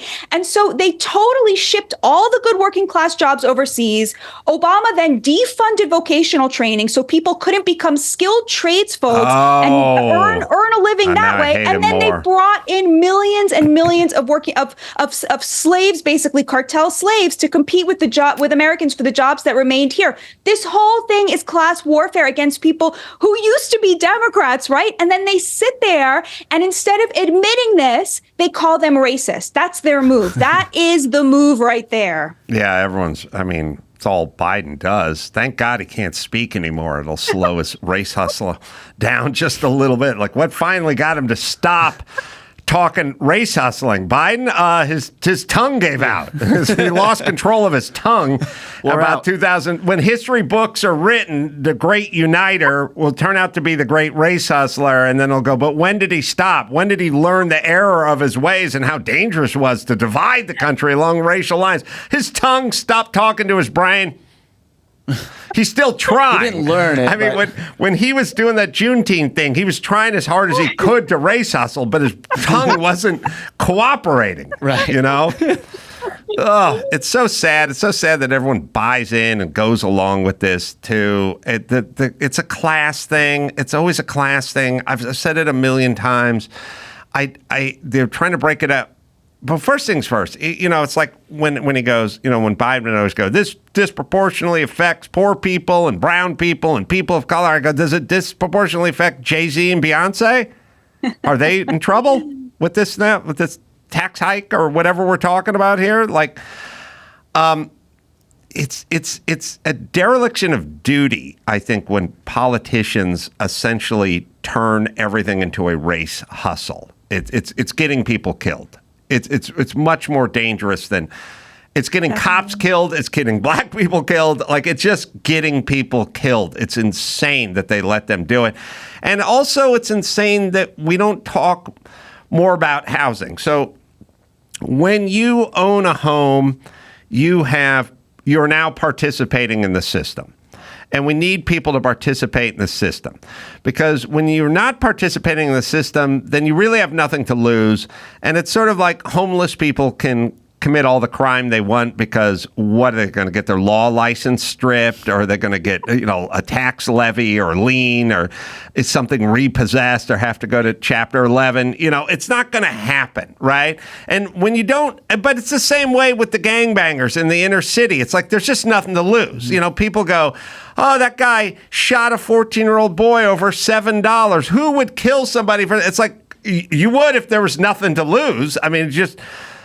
If you think about it, we live in a world where it's like our homes can be repossessed, our cars can be repossessed. Our thing, you can owe the IRS money, and you can get into trouble, and you can be in real stakes. If you're Wesley Snipes, you can be put in prison, for owing the government money. There's no debtors prison anymore. So you owe me money, no problemo with the government. You owe the government money, then you will go to prison. But homeownership is buying in to the system. The same way when they talk about these people don't have IDs, they can't vote, they don't have IDs. Well, then they're not in the system. They're not a part of the system. You have to have an ID.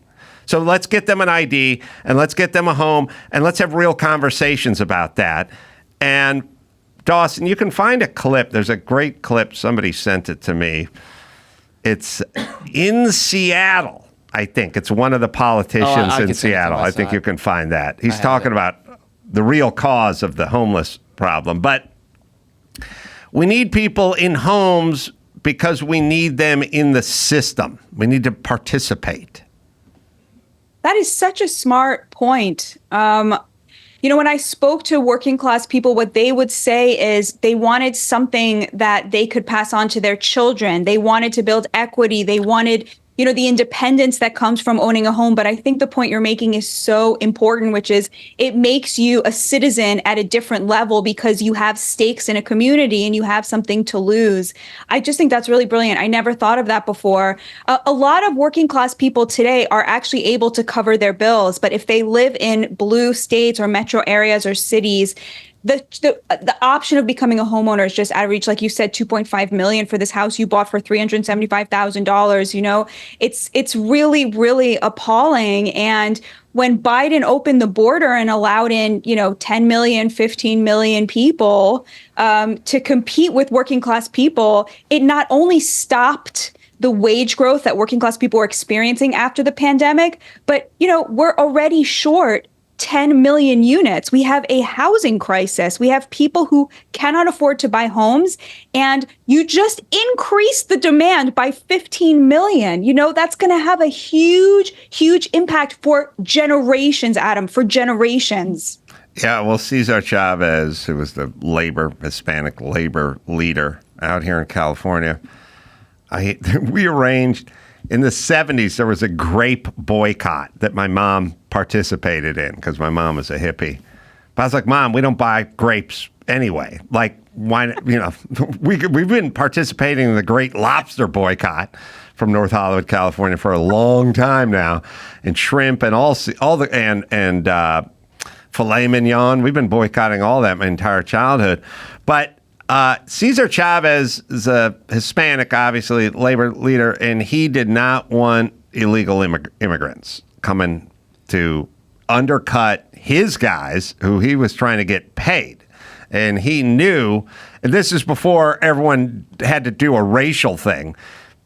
By the way, they act like, Cesar Chavez is Mexican, so he's going to love it when more Mexicans show up. Right. No, he's running a labor union, and they're being undercut by guys flowing in and doing it for another $3 an hour cheaper than your guys are doing it. So no, the king of all the Hispanics, Cesar Chavez, did not like Mexicans coming across the border.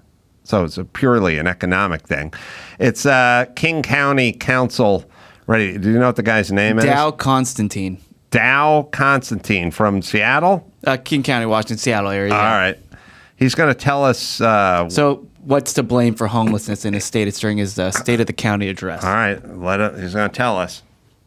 One widely held belief is that behavioral health issues like untreated mental health or substance use disorders are root causes of the homelessness crisis that we see all around us. This is wrong. University of Washington researcher Greg Colburn has shown that the cause of the homelessness phenomenon is not individual challenges, but a housing market failure. One factor distinguishing places with high homelessness from places with low homelessness is not the prevalence of addiction or untreated mental health problems or the availability of public assistance or the weather or even poverty. The one critical difference is whether there are enough housing units to match the number of people who need homes. If not, somebody, usually the person with the least money or the greatest burdens, loses out and ends up on the streets. You don't end up on the streets. You end up on a sofa at a friend's house until you can get your shit together. By the way, if mental illness and addiction aren't part of this problem, how come every single homeless person I see is addicted and has mental illness? I've never seen the person that just physically doesn't have enough money. It exists. And look, I agree, let's get more housing, but he won't let us do more housing because he's a blue state and they're so overregulated that they can't initiate any of this stuff.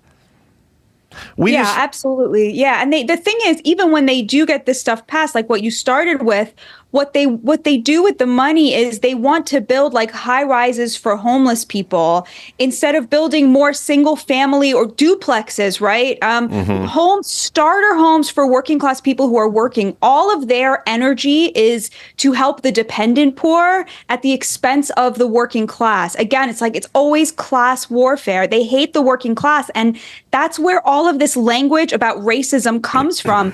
They needed an excuse for the fact that the Democrats used to represent these guys and totally abandoned them. So what was their excuse? They started to call them racist. If you remember in the 90s, like you said, Cesar Chavez, it was the Democrats that used to be against immigration because they wanted to protect their base who was workers. And then they did a 180. Now they only care about the college educated and the poor. And so they had to come up with an excuse why these people were worth abandoning. So they called them racist, or like my other favorite, toxic masculinity. Right? Like being a man is now a crime to hide the fact that a man cannot support a family on a single income anymore.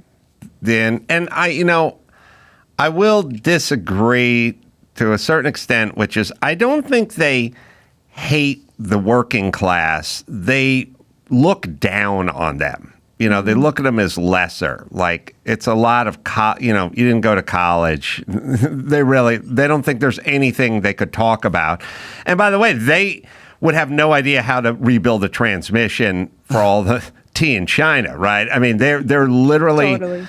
I think there's a certain subset of people who are successful, but sort of understand mechanics and building and how to put stuff together and have maybe an interest in design and architecture and stuff like that.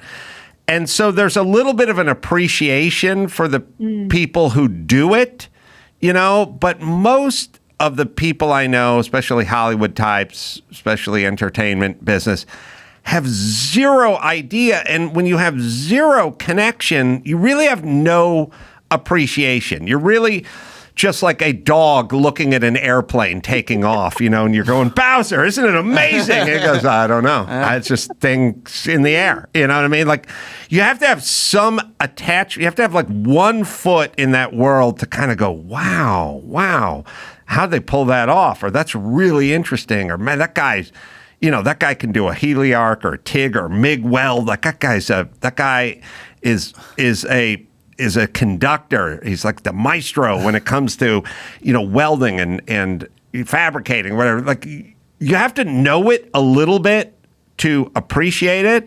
And you also had to live it a little bit. Like, the people that are really successful in the industry, but they work like summers doing construction with their uncle's, crew in New Jersey for 3 summers or whatever. They have a humbleness. So they've been there. They kind of in between semesters or summer jobs or whatever, but they've humped drywall for a couple afternoons and they kind of get it.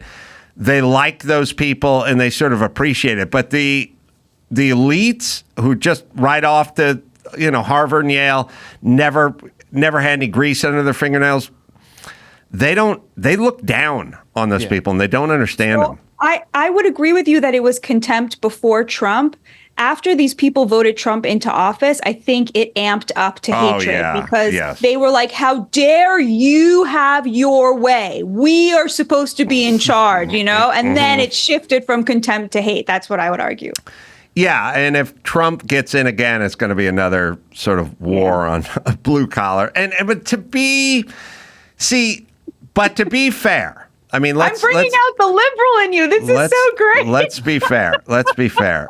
They treat poor people, the working class. They treat blue collar people when it comes to Trump or whatever. They treat them the same way they treat black people, which is also the same way they treat a dog who bites somebody, which is they go, he didn't know what he was doing. He was scared. He thought you were hugging the owner, but he thought you were attacking. He was just trying to protect. He doesn't know, and they would go, these people buy Trump's rap. They're not educated. They don't know what we know. We know. You know what I mean? We voted for Hillary Clinton. We know. We went to college. I had a lesbian Using professor. Ignorance as justification. They're kind of, the guy works on transmissions all day and he eats at a Golden Corral and he drives a pickup truck. He listens to Merle Haggard. Like, he doesn't know, it's kind of not even his fault because he's duped by Trump because he's such a bumpkin. He buys all the stupid flag waving rhetoric and all. These people are too dumb to not to know to vote for Trump. And Trump's such a BS artist that he just feeds them this pablum and they lap it up, but they don't even know any better. Yeah, there is a lot of that. And now there's a lot of it's coming up because now, of course, they're that sort of sneering contempt that they had always for black people where they didn't believe that they had any agency or could make any decisions. And their sneering contempt for the Trump voter is merging because black men, of course, are trending hard for Trump. And so this is now blowing their minds. They literally don't know what to do about this. And it's so amazing to see the people who spent decades saying that criminals could not be held responsible for their crimes because they were people of color who, of course, have no agency. So we have to side with the criminal over the victims, right? They spent all this time decarceration and getting people out of prison and the Soros-backed DAs, right, trying to get people back on the streets. And now the minute Trump is convicted felon is the worst insult they can think of. They just reveal the hypocrisy. They cannot help themselves. Yeah. Well, all the people you were talking about before Trump were people that were legally adjacent, or what was the term they had for those guys? Yeah. Justice involved. Yeah. They're just involved. Trump legally adjacent's nice too. Trump is a felon, but the poor black guy that's just on his third strike selling Lucy's out front of the bodega, he's just criminally adjacent. Oh, Dawson, you knew what it was called. You said it into you spat it out. It's justice involved. I think it's just justice involved, yeah. Right. Well, they should be consistent and call Trump justice involved. That would be awesome. And of course, the irony of ironies is that Joe Biden wrote the crime bill and Donald Trump passed the First Step Act, which released 5,000 black men from prison. And one of them wrote an op-ed for me at Newsweek, and he was like, Trump's one of us now. Yeah. Well, when you've lost the tastemakers, and those are the black men, it's going to be interesting. All right, Batya, let me give you a plug. Second Class, How the Elites Betrayed America's Working Men and Women, and it's available wherever you find finer books. Great speaking to you, my dear. Thank you so much for having me. What a joy and pleasure. Thank you. God bless you. God bless. And whenever you're in town, come by and pay us a visit. I will. All right. Let's see. I'm going to be in Irvine tomorrow. Is that tomorrow? Yes, tomorrow. Yes, tomorrow at 1:30. We're doing a movie screening there. It's free. It's Juneteenth. It's a federal holiday. You're not working. Oh, yeah. Come on out. It's free. Yeah. It's a really good movie. Anyway, it's free. We'll be there. Come say hi. Levittown, New York. Governors at Levittown doing stand-up there. That'll be May 28th and 29th. In Eugene, Oregon, McDonald's Theater. And I can't even pronounce Washington. But just go to adamcarolla.com for all the live shows. Until next time, it's Adam for Batya and Lachlan and Chris Maxipata saying mahalo.